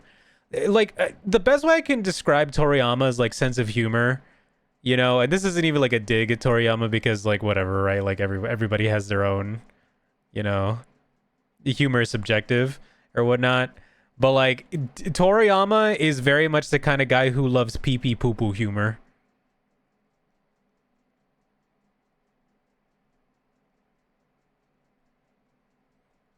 Like 100%.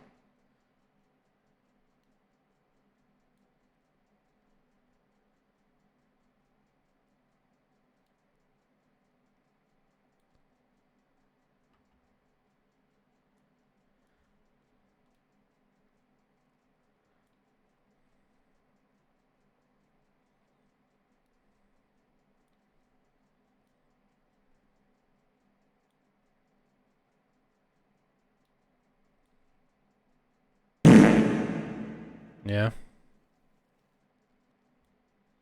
What is your obsession with that button, Jabir? You always do the fart button, and I'm starting to get, you know, I'm starting to think some things, Jabir. Mostly because you're a sicko. Someone say pee pee poo poo humor.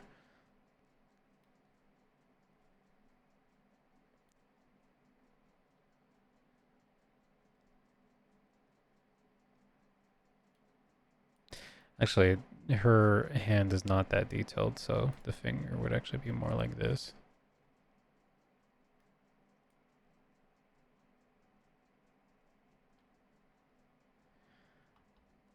Tom, no, he's just work stops selling. Well, he makes jokes about his editor in the manga itself. Well, Toriyama famously has always been at odds with the editors that he's had, but then again, his editor was also the person who was like, make sell and stuff like that. So there's like a string of many situations where you're like, oh, Toriyama obviously came up with that, and it's like, nope, that was his editor.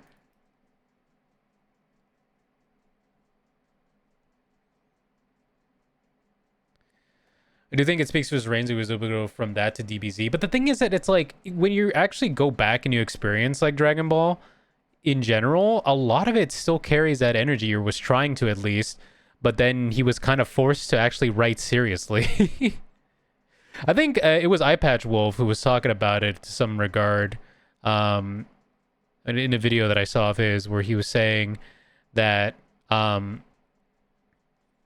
Toriyama is essentially someone who was born to make gag manga and just happened to be really good at writing interesting fights. But that's not what he cared about. He just cared about telling poop jokes, you know? Which is so fascinating.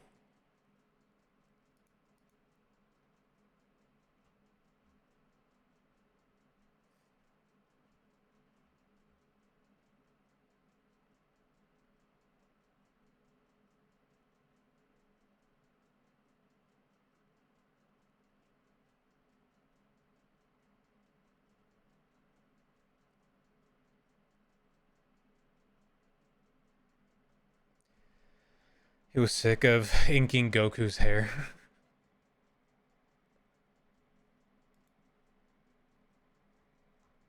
I don't know how actually true that story is, but I assume people will still run with that.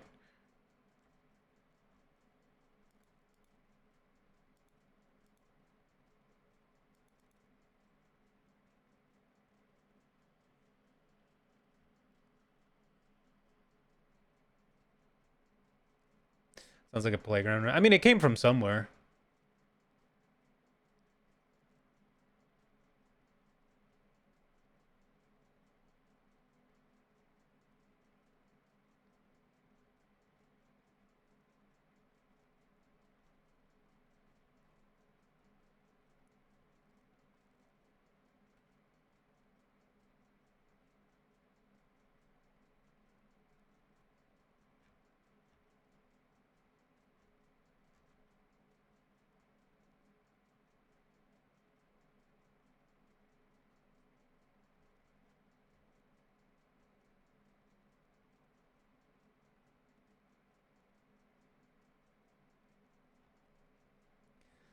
Guys, can I give you my hot take on Street Fighter roster um ideas or whatnot, or thoughts or opinions?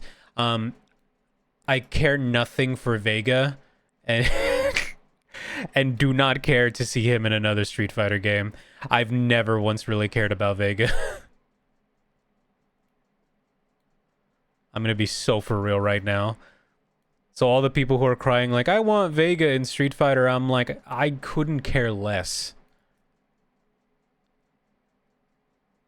Sorry to say. It might be the Mexican in me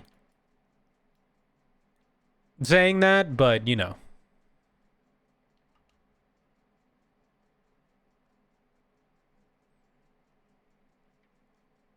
Why does his finger still look bad?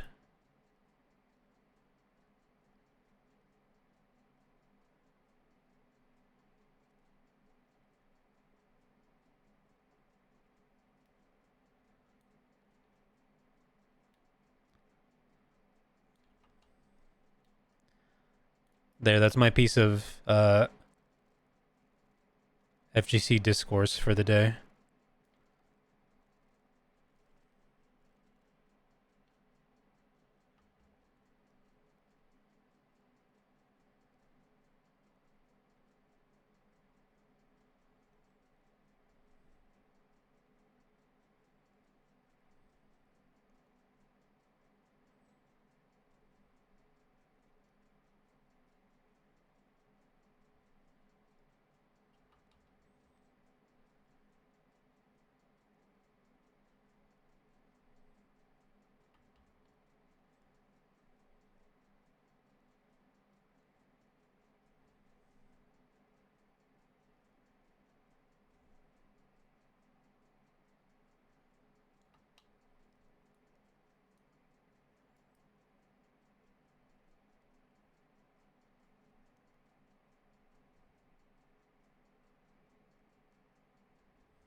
The trailer for Wildwoods, I'm just trying to spread awareness. It looks so cool. Yeah. I like any project that Leica works on. They've been working on this one for a minute too. I'm excited for it. I'm always looking forward to new, unique stop motion animation, and that one definitely looks really, really cool.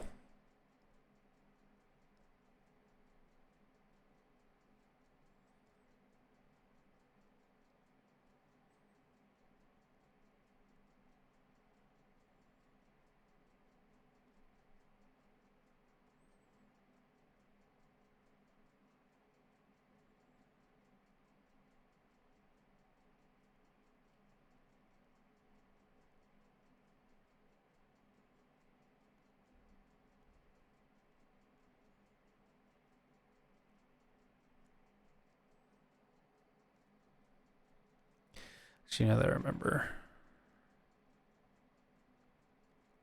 it's not a perfect circle.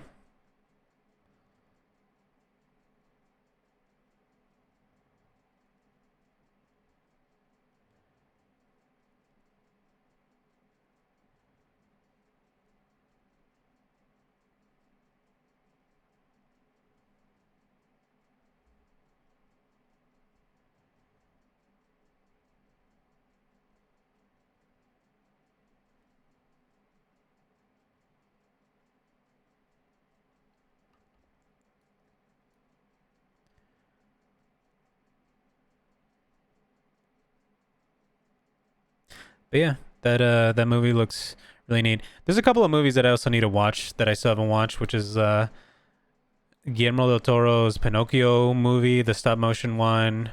I want to watch Hoppers, which I didn't get a chance to see in theaters, but I heard was really good. Also apparently, what's it called? Um, New Ryan Gosling movie is now on digital, so I can properly watch it. I forgot the space one.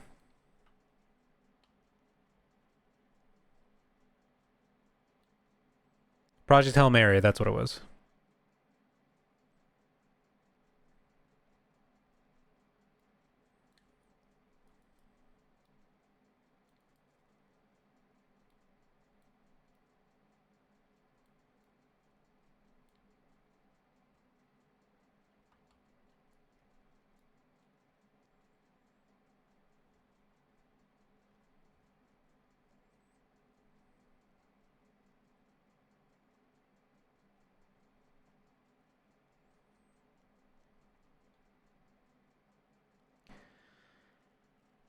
Del Toro's working with Ron Perlman again for his next project. I think his next project is something animated, isn't it?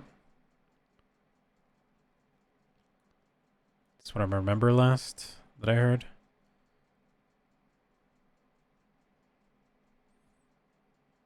He's been kind of gung ho about doing like more animated work lately, which I think is more fitting for Del Toro, to be honest, if I can be for real. Like, I like a lot of Del Toro's movies, but I think it's interesting when he's able to just fully lean into the visual aspect of what he's doing.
This is Twilight Princess Hyrule Field? It is. Speaking of Twilight Princess, that decomp is out and people are playing it. It's looking good so far. I kind of want to give it a shot as well. But there's some other old games that I want to play through first. Which was recently and it made me think of something. Well, the mechas are cool.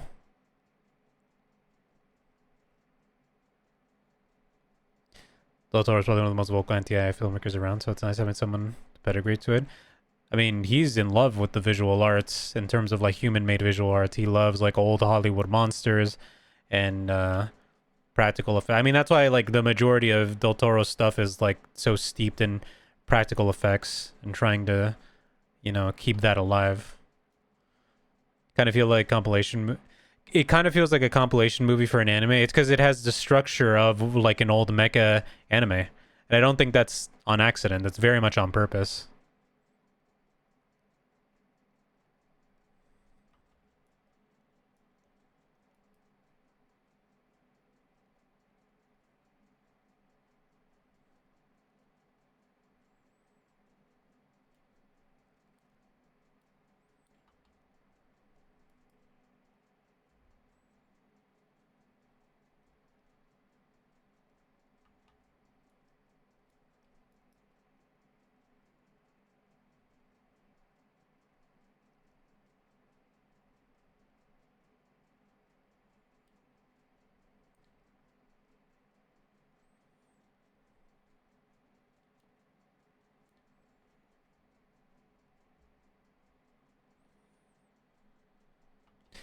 One thing I love about the character designs that Ross did for Gameoverse is that he kind of went out of his way to make sure that there wasn't like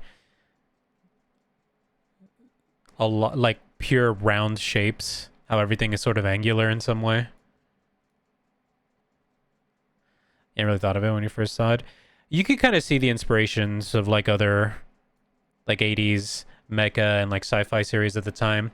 I think a big inspiration for him was Pat Labor. Pat Labor?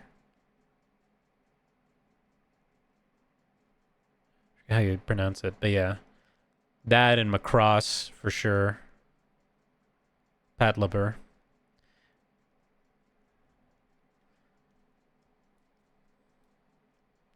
Which that one is getting a new movie soon too, which I think is neat.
At some point I need to go back and watch some old mecha stuff.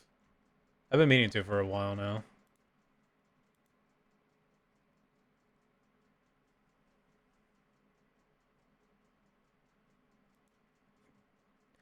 If you have Prime Video, I recommend you watch the compilation movie um, Memories. It's very good.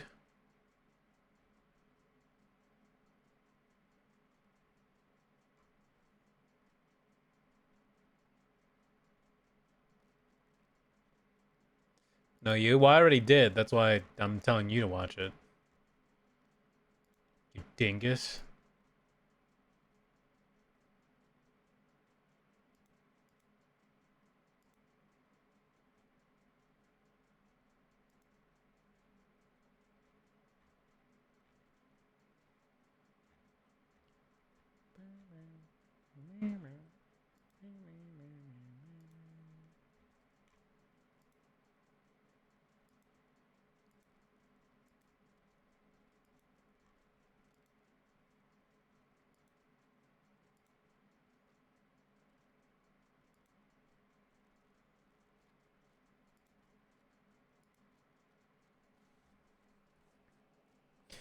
Okay.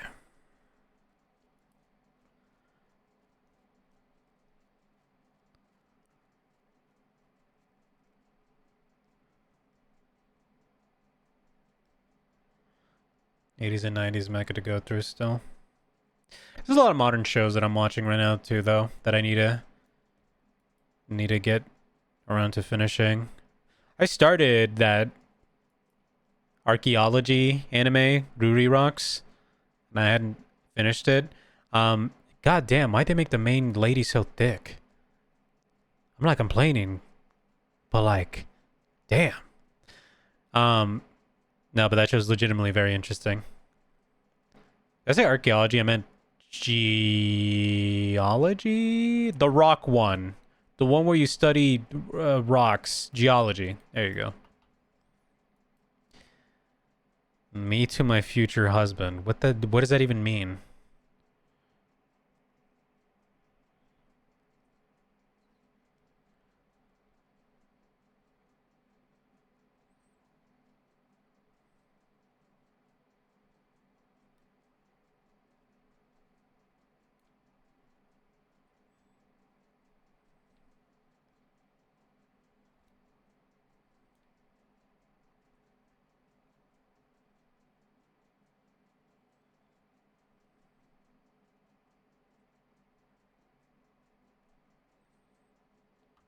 Care saying the word geology.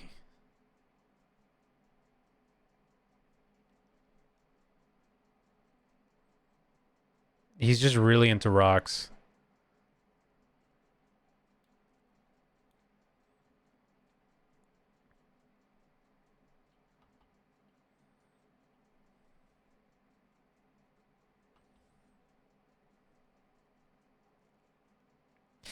I was rewatching because I was like in an indie animation mood today. I was rewatching Punch Punch Forever again today.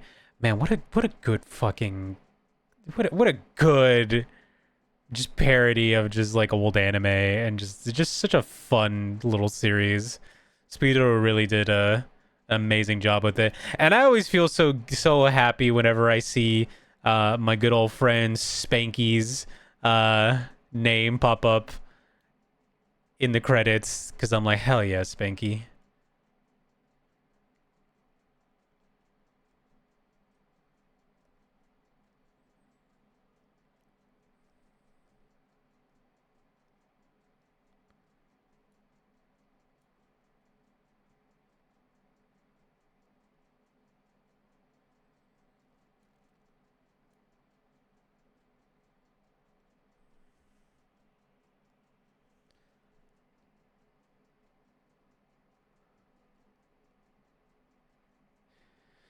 No, J Bear, we got what you meant.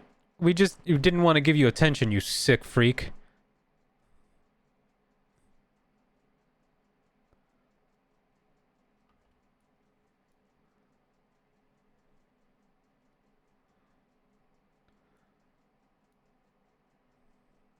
Speeder said the newest episode was in production. Yeah. Very excited to see what else he's cooking up. I still think it's funny that people were just like, it's Speeder who makes porn. And I'm like, yeah, and?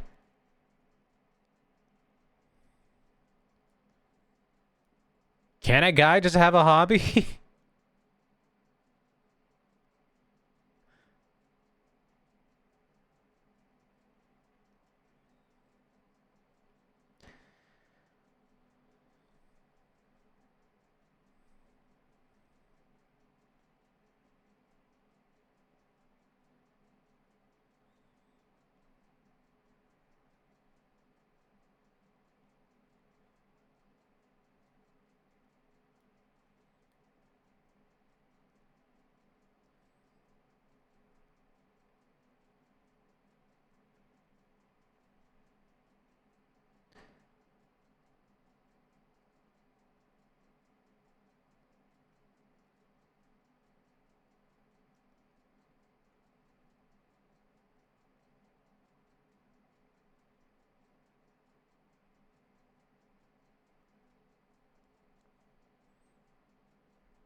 Okay.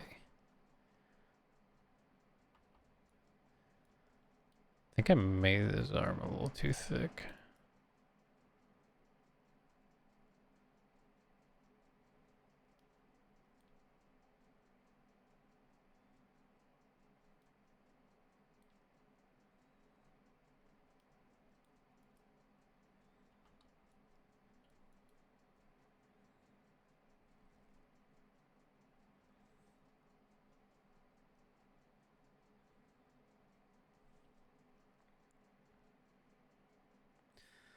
Been playing a lot of, well, not a lot, but I've been jumping back into FF14 slowly but surely.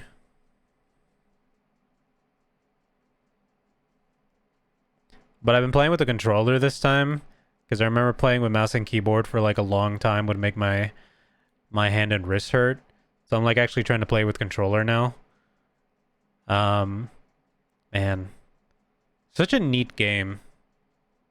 But I realized that when I was playing it the first time through, I neglected like a lot of the crafting classes, and so I didn't have any of them leveled up. And so now I have to go back and actually go grind the crafting classes because I never bothered to actually do them when I was playing the game originally. I seriously needed some kind of guide when I went into that game that I just didn't have when I just went into it blind by myself, because there's so many things that I just don't understand. Like how to level up your classes, you have to go actively look for the missions to do so, and the game will not just tell you that you need to go do these missions. It's kind of crazy. I guess it's just like an aspect of MMOs, but yeah. I'm trying to slowly but surely get there. I mean, I'm liking Heavensward so far. I do think it's funny that there's like a conversation online about people doing uh people doing dungeons with NPCs or doing them with actual players, and I think there's nothing wrong with people deciding to do it with NPCs, because it's like I did a lot of those early dungeons with NPCs, but mostly because I would be playing at like Friday morning and I didn't want to like wait in long queues for people to actually join.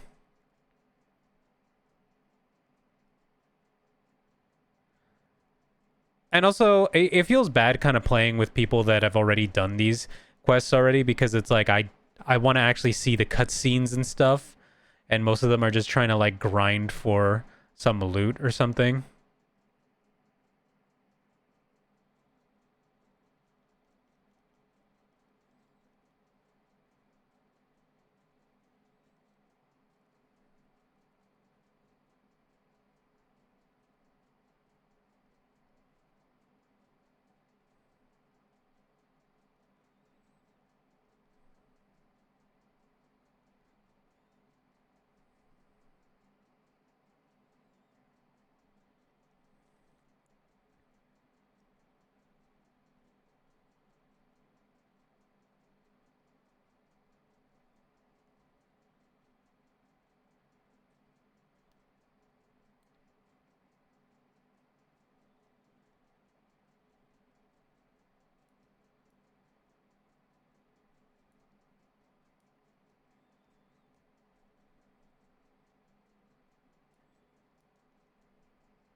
As if tactics concept on my ADHD makes me unable to look at MMO screens.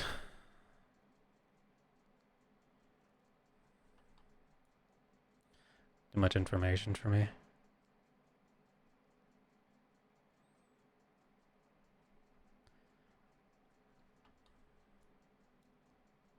I think playing the game on controller alleviates some of that because it cleans up the UI more. So it just looks like, oh, these are the buttons that you know you're going to press. So here you go. But I get what you mean. That was something that kind of was like my biggest detractor from MMOs for the longest time, was I just hated looking at the screen with like a bajillion little icons on it, and I'm like, what am I looking at?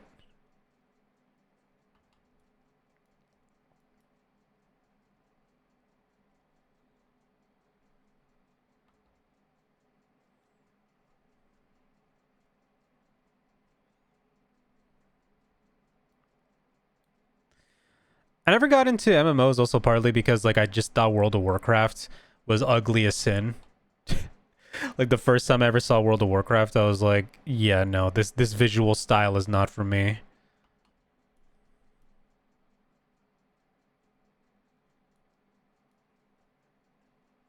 Part of the reason why FF14 works for me is because I just like the aesthetic.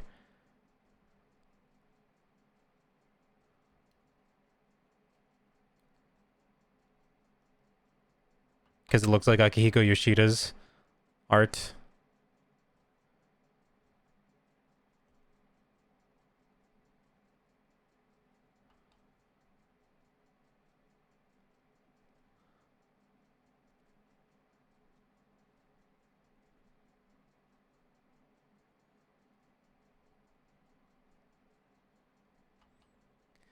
Games with an aesthetic I like, but in a gameplay genre I don't have any interest in.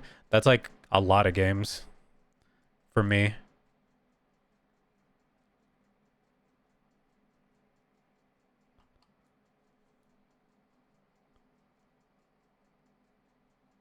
Though it will end up making me like check out a game I normally wouldn't.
Like I think there are some visual novels out there that have aesthetics that I enjoy, but I'm not really a big visual novel player, so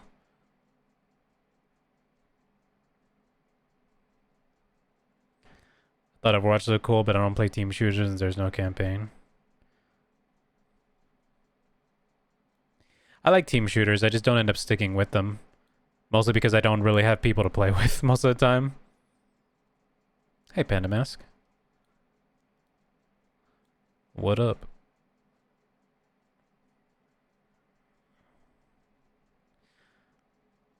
Yeah, that's like part of the only reason I don't really play Marvel Rivals anymore was because like I just didn't have any people to play with after a while.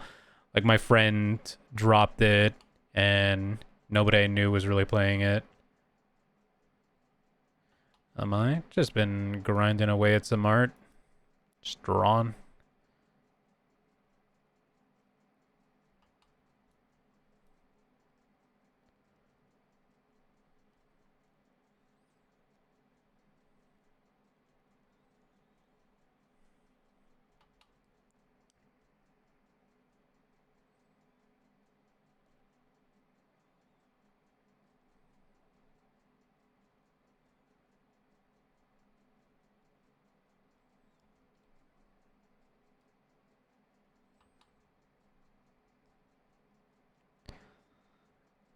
And it sucks too because like Marvel Rivals will then announce like, oh, a cool new character with a cool new design, like the recent Cyclops stuff, and I'm just like, God damn, that's the coolest Cyclops has looked in a while.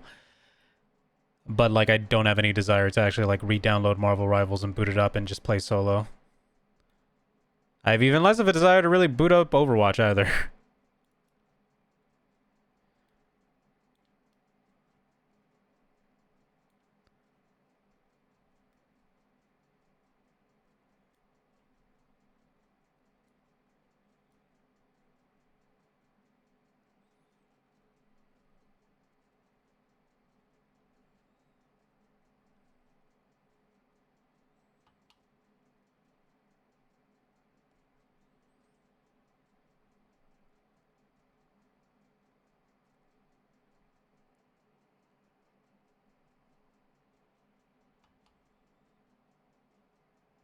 I used to really like Overwatch as well, but you know, as with many things, eventually the fan base will get really toxic, or the player base will get really toxic, and then you just get tired of the same kind of spiel every time.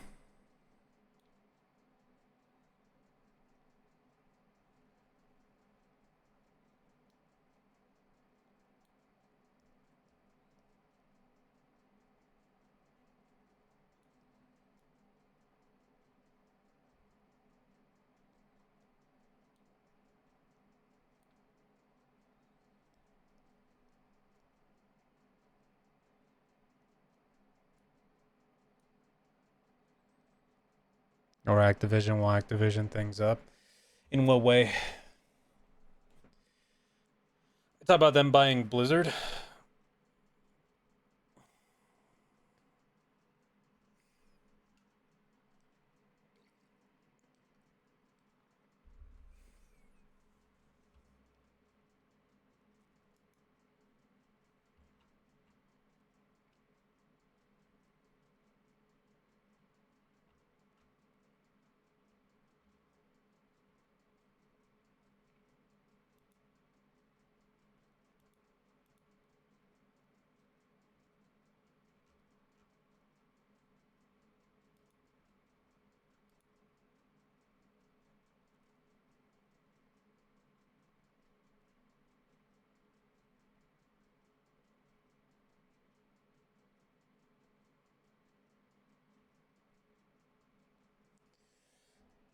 Okay.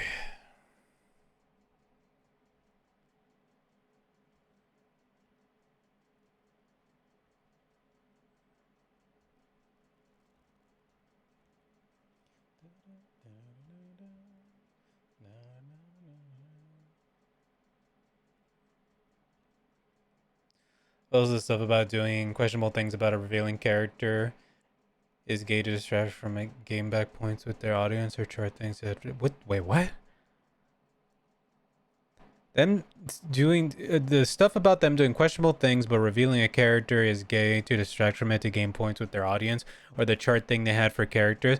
The revealing a character being gay thing, that is not a confirmed thing that they actually do. It's just a thing that people realize was like, isn't it coincidental that they keep doing this every time?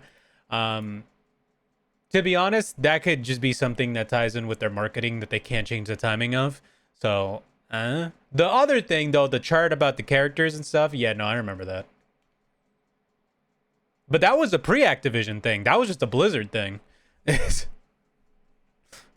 was an Activision. That was just Blizzard on its own.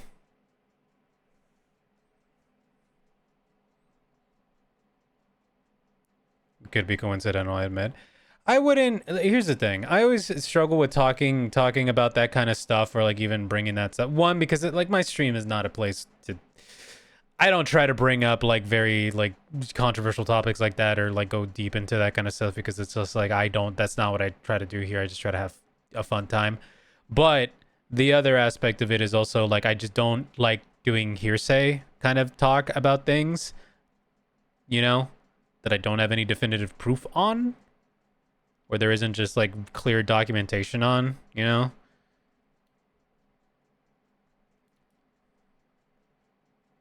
That's just me though.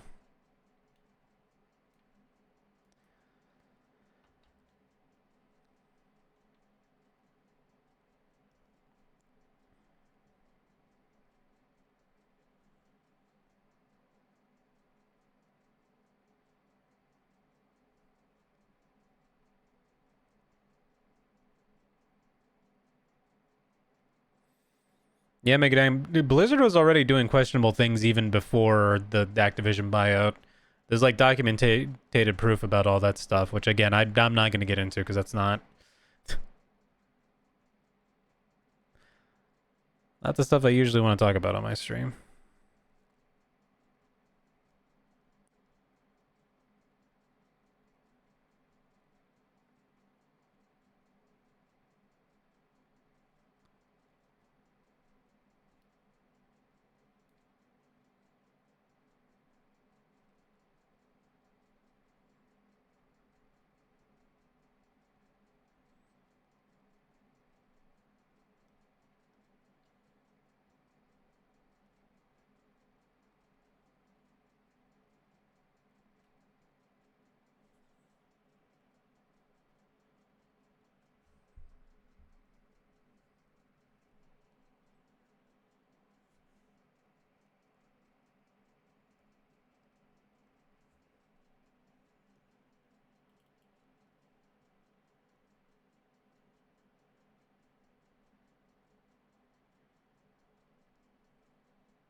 a lighter blue.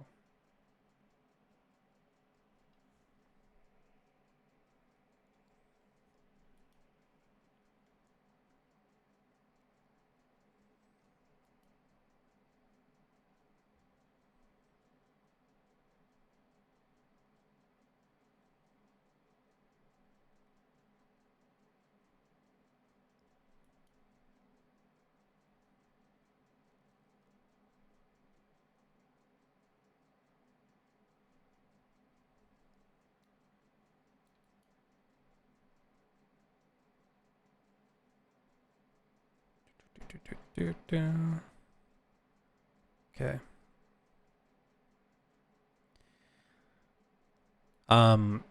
I do want to talk about a little bit more about the YouTube stuff and whatnot and some plans I have.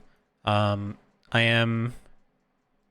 I think what I'm gonna try to do is at least 2 videos on the main channel a month. One more detailed edited video, and then one that's like a little bit more of just like a general yapping video that might just be like a bit from the stream. Just so I can have some consistency and give myself enough time to like actually work on stuff. So like on the days when I'm not streaming, I will probably be working on like editing and whatnot. Also trying not to burn myself out. That is like the big key here. um, I think if I get pretty good at editing, I can do it pretty quickly, to be honest. Like I said, I don't really do too much complex editing personally.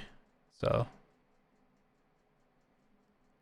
not too much to worry about, but that's the idea, to be somewhat consistent with that stuff and then just kind of uploading shorts, I think, weekly, which in my case is usually just like uploading art time lapses and stuff like that. The other more like stream based shorts and whatnot are going to be on the other channel, which, you know, go subscribe to Corvoing EX if you haven't yet.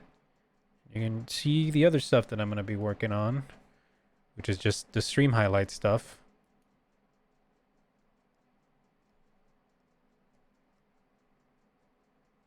which I think is fun.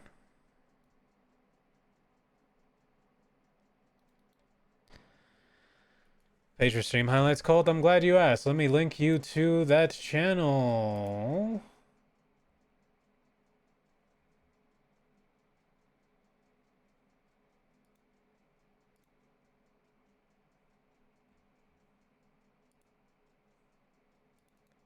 I will have more on that channel soon, but it's here. It's Corvoing EX for the highlights.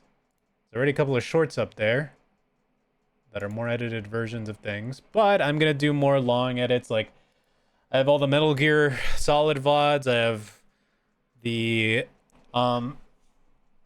Donkey Kong Bonanza VODs that I can edit together into a thing, and then more recently the Pragmata stuff and Resident Evil as well, and Klonoa.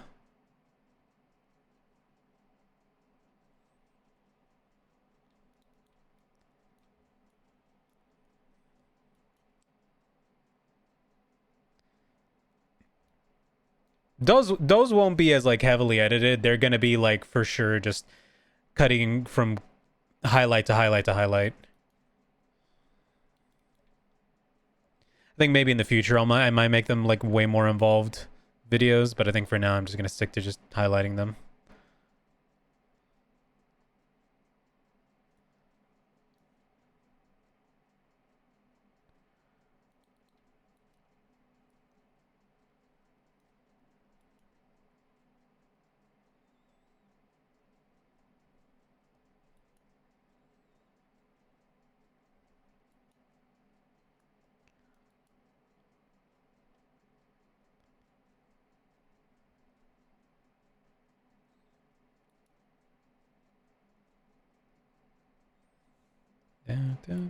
Gonna turn in for sure. Question. Thank you for stopping by. I appreciate it. You have yourself a good night.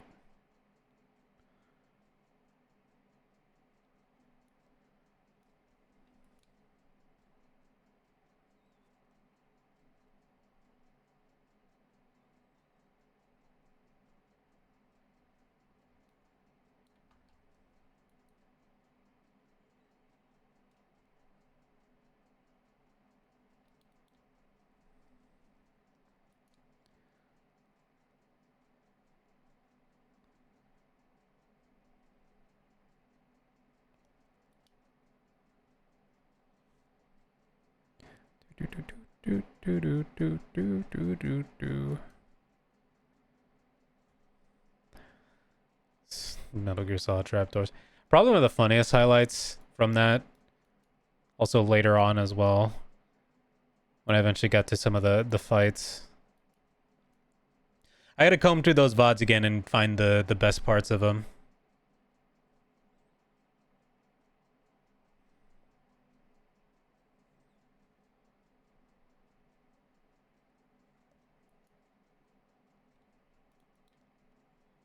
I still can't believe that was like a year ago now. Feels like not too long ago. Truthfully.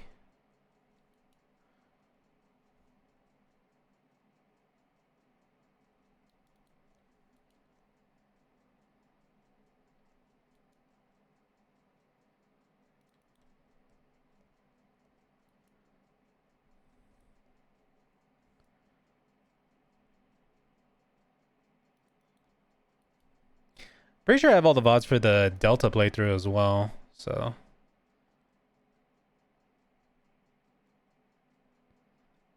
The only Metal Gear that I've not played on stream so far is Metal Gear Solid 2. And 4, technically. But I'm waiting for that remaster to come out.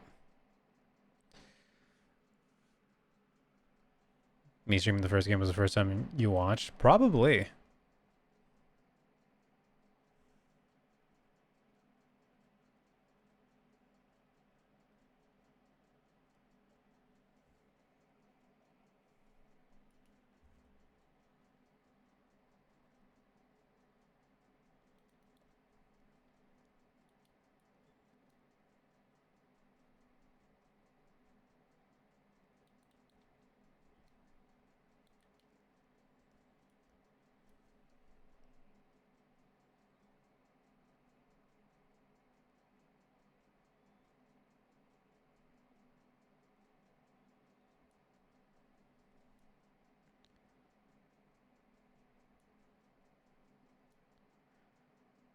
I think around last year was when a lot of people started showing up to this stream. That became regulars. Which I always am appreciative towards.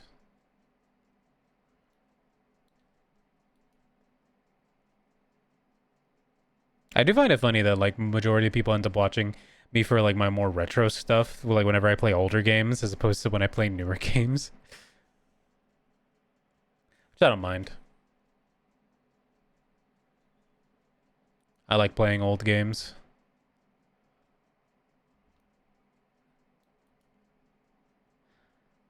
I think for my next stream, I talked about this before, but I think for my next stream, what I want to do is I want to play through like the demos, or at least one level of starfox like games, and kind of do a compare and contrast to see, you know, if they've really got the the juice, so to speak, of what you would expect of a starfox game, you know.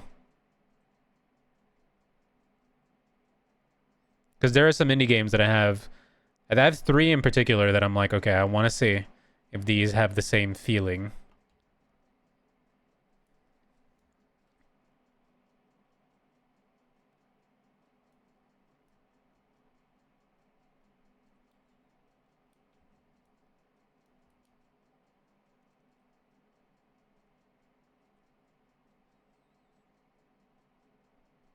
Of a PS1 starfox like Anarch.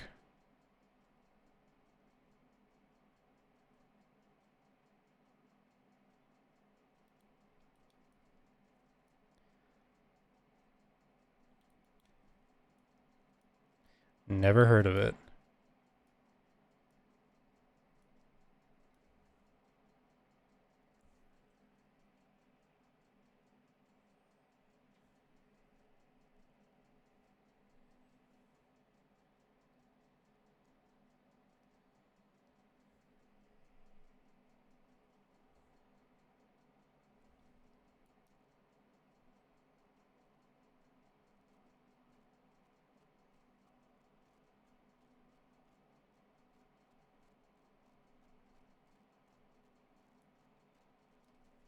Let me see. Van Ark? That is not.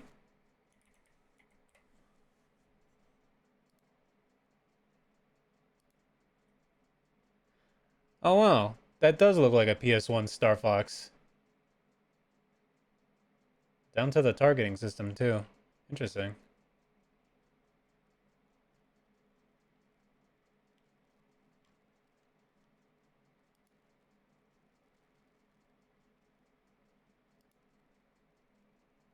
I remember it being okay.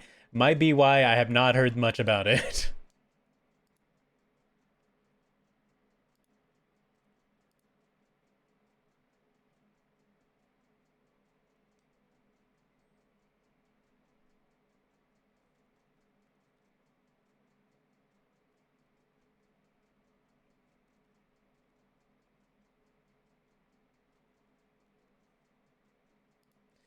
No, the three games that I have in mind are, I could show you. Well, I can tell you the list.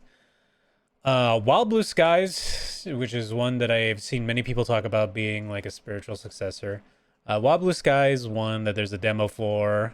The other one is X Zodiac and Rogue Flight are the other two. X Zodiac is the one that I saw on Twitter like a while back, and I was like, wow, that looks really that looks like straight up Star Fox One visually. Rogue Flight looks more like an anime style, like Star Fox mixed with maybe a little bit of Ace Combat, but it is like an on rails shooter type of thing, and it's got a very like anime aesthetic. And that one looked really neat, so I'm gonna give both of those a shot. Or I want to give all three of them a shot and see how they stack up against just like Star Fox.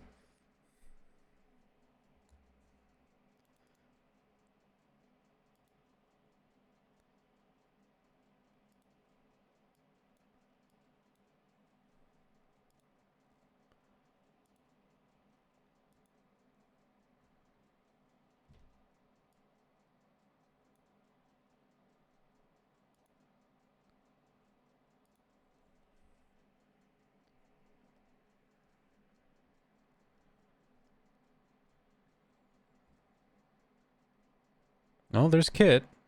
We got her down at least. Oh, wait, I should remember.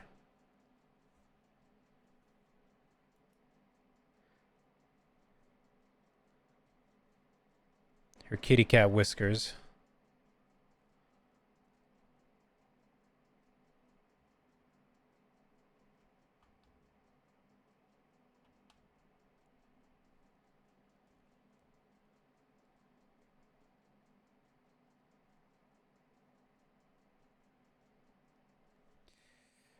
The other two, at the very least, are very easy to color.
Okay.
All right.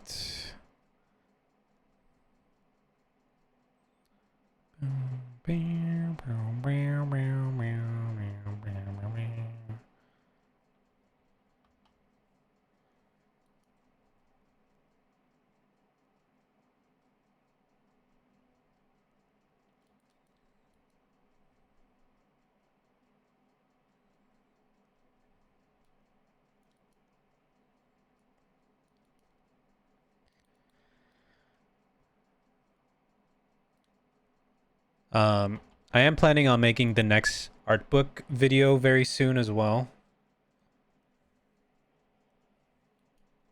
I just have to record the actual like process of like looking at the art book, which is a little bit more involved.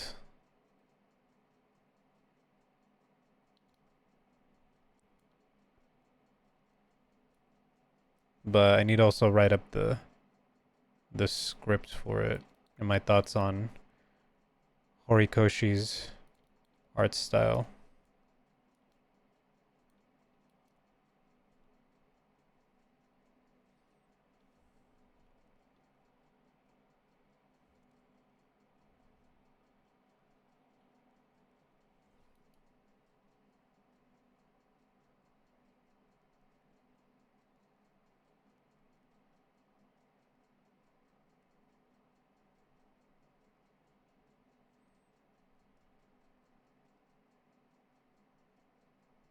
I don't remember if I've asked this before, but would you guys ever care if I played like an RPG on stream? Or do we feel like they're too slow? Because I've been debating that. Wanting to play an RPG or two.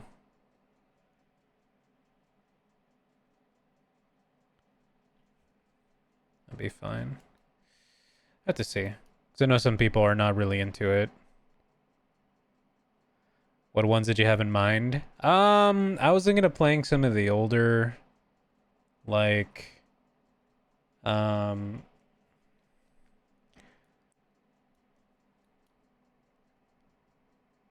like Dragon Quest and Final Fantasies. Like, I've never actually played through Final Fantasy 9, so I was wondering if, like, would that be an interesting thing to go through on stream?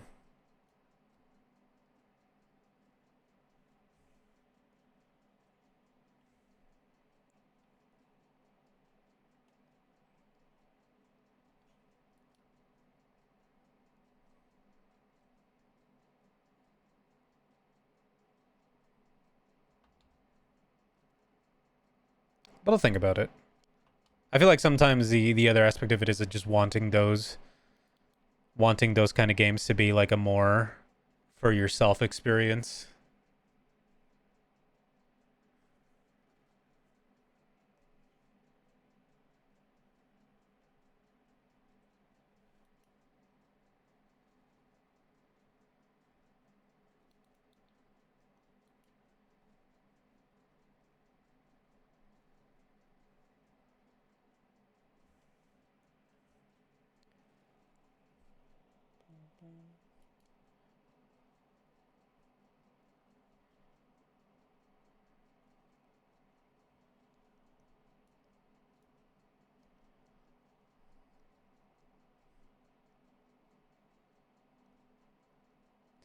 All right, so what we got so far? We got all the flats down.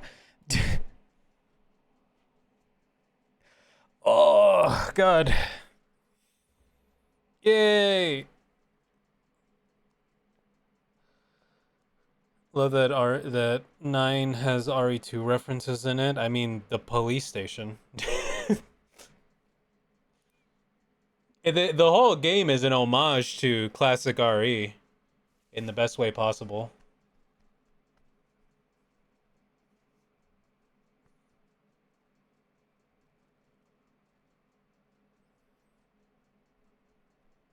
Oh, FF9 has an RE2 reference in it? Does it? That's interesting.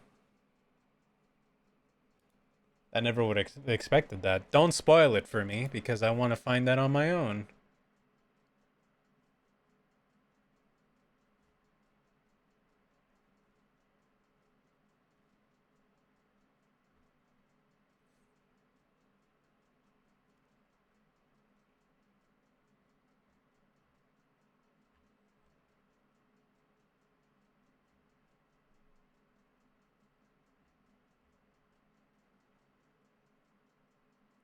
You guys know that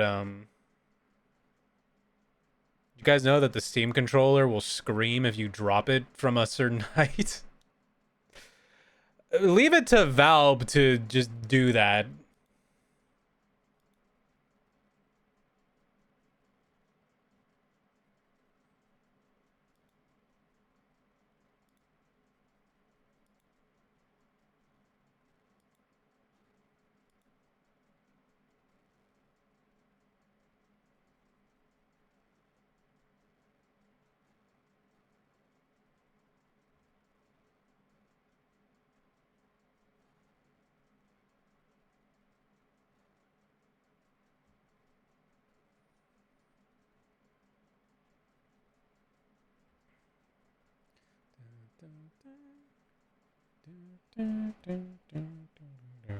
And I gotta figure out how I'm gonna shade this. I think I'm gonna just go with the multiply shade like usual. But we shall see. This looks good though. I really like the energy in the pose, which is essentially just a Mega Man X pose.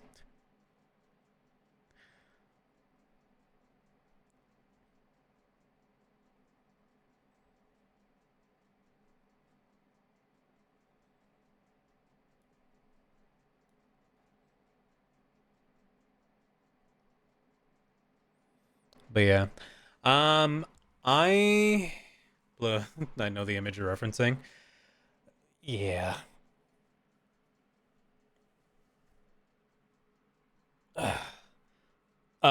I don't know if I'm going to be streaming tomorrow. If I got nothing going on, I might end up doing that kind of Star Fox like Star Fox like game sort of deep dive tomorrow or something else. I don't know. I'll keep you guys posted. Um, but uh, yeah. In terms of like streaming, the fuck is up, my dude? Wow, Rock, you really just showed up right at the end, huh? You missed the entire Star Fox discussion too, where I went deep. I deep dived into the new designs. Having birthday dinner, Rock. Come on, you know my streams are more important than birthday dinner. I'm kidding. Happy birthday, Rock. I hope you had a good one.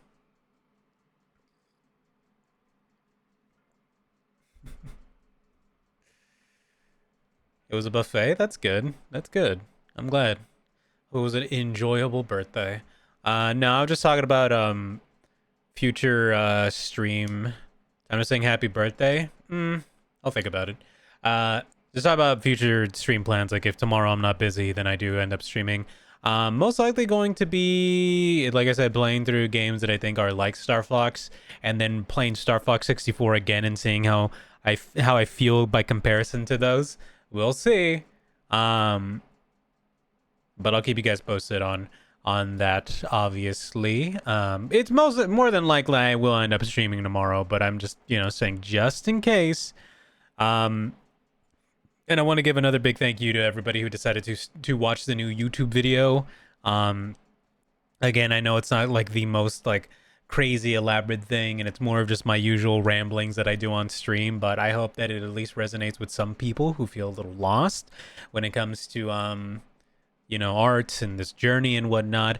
I also hope you guys enjoy my YouTube video voice, where I get really close to the microphone and talk like this instead of my usual streaming talk voice. Do you like dramatic crow? Do you like voiceover crow?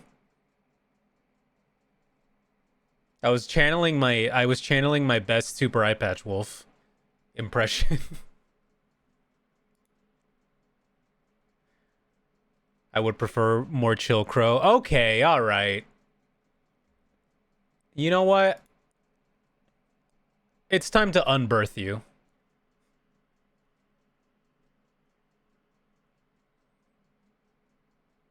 It does give a little eye patch wolf.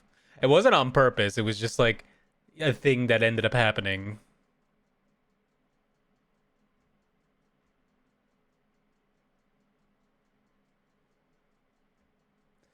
But I got some more stuff to work on in the meantime, and gonna have some more YouTube videos up fairly soon. Gonna try my best, everybody. It's hard to edit so many things all at once, but I'm trying my darndest. If it ends up becoming a bit too much for me, I might end up like hiring somebody to help me edit some things.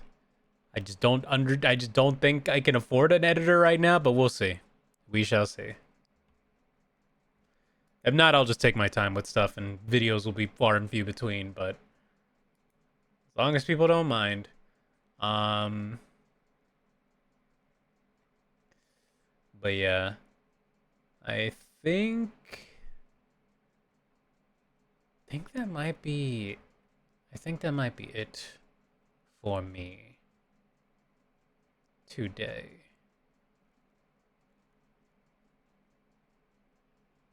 It's time to unbirth.